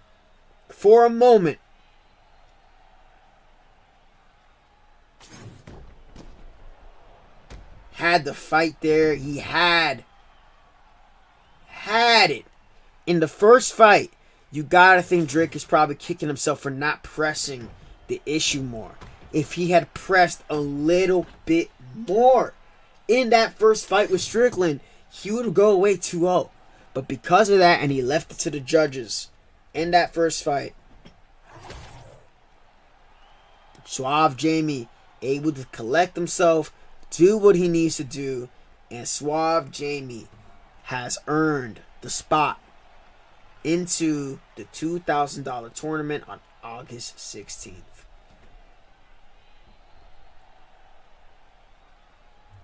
Just gonna hear out the judges' scorecards. No, it doesn't have that active. All right, we're gonna go with fight of the night. Jamie wins that bout. My fight of the night is going to be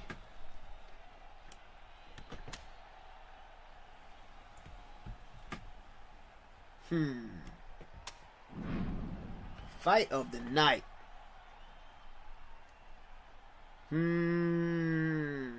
It's between JC21 and Smudger and Trixie versus Keza. What are y'all thinking? I'm gonna flip a coin. Y'all.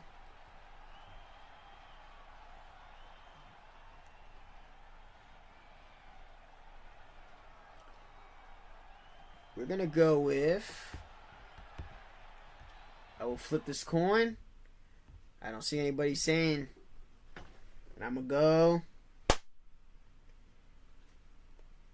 Trixie and Keza get fight of the night for their first bout of the evening. After that, Suave Jamie solidifies a spot into the $2,000 tournament, the number 1 seed, but not without ease. Suave Jamie gets it done. Veteran stuff there, but hey, shout out Drake UFC, unseeded, makes the final, takes out Dirty Dave, takes out Jameer Live, took out Trixie, and that was what really solidified it. He had 2 finishes and a decision to get through, and it was a wonderful thing. Same with Suave Jamie, had 2 finishes and a decision to get through, and now the tournament is over. Thank you guys for tuning in. Congratulations to Suave Jamie, and we will see you in the $2,000 tournament. Much love. Take care.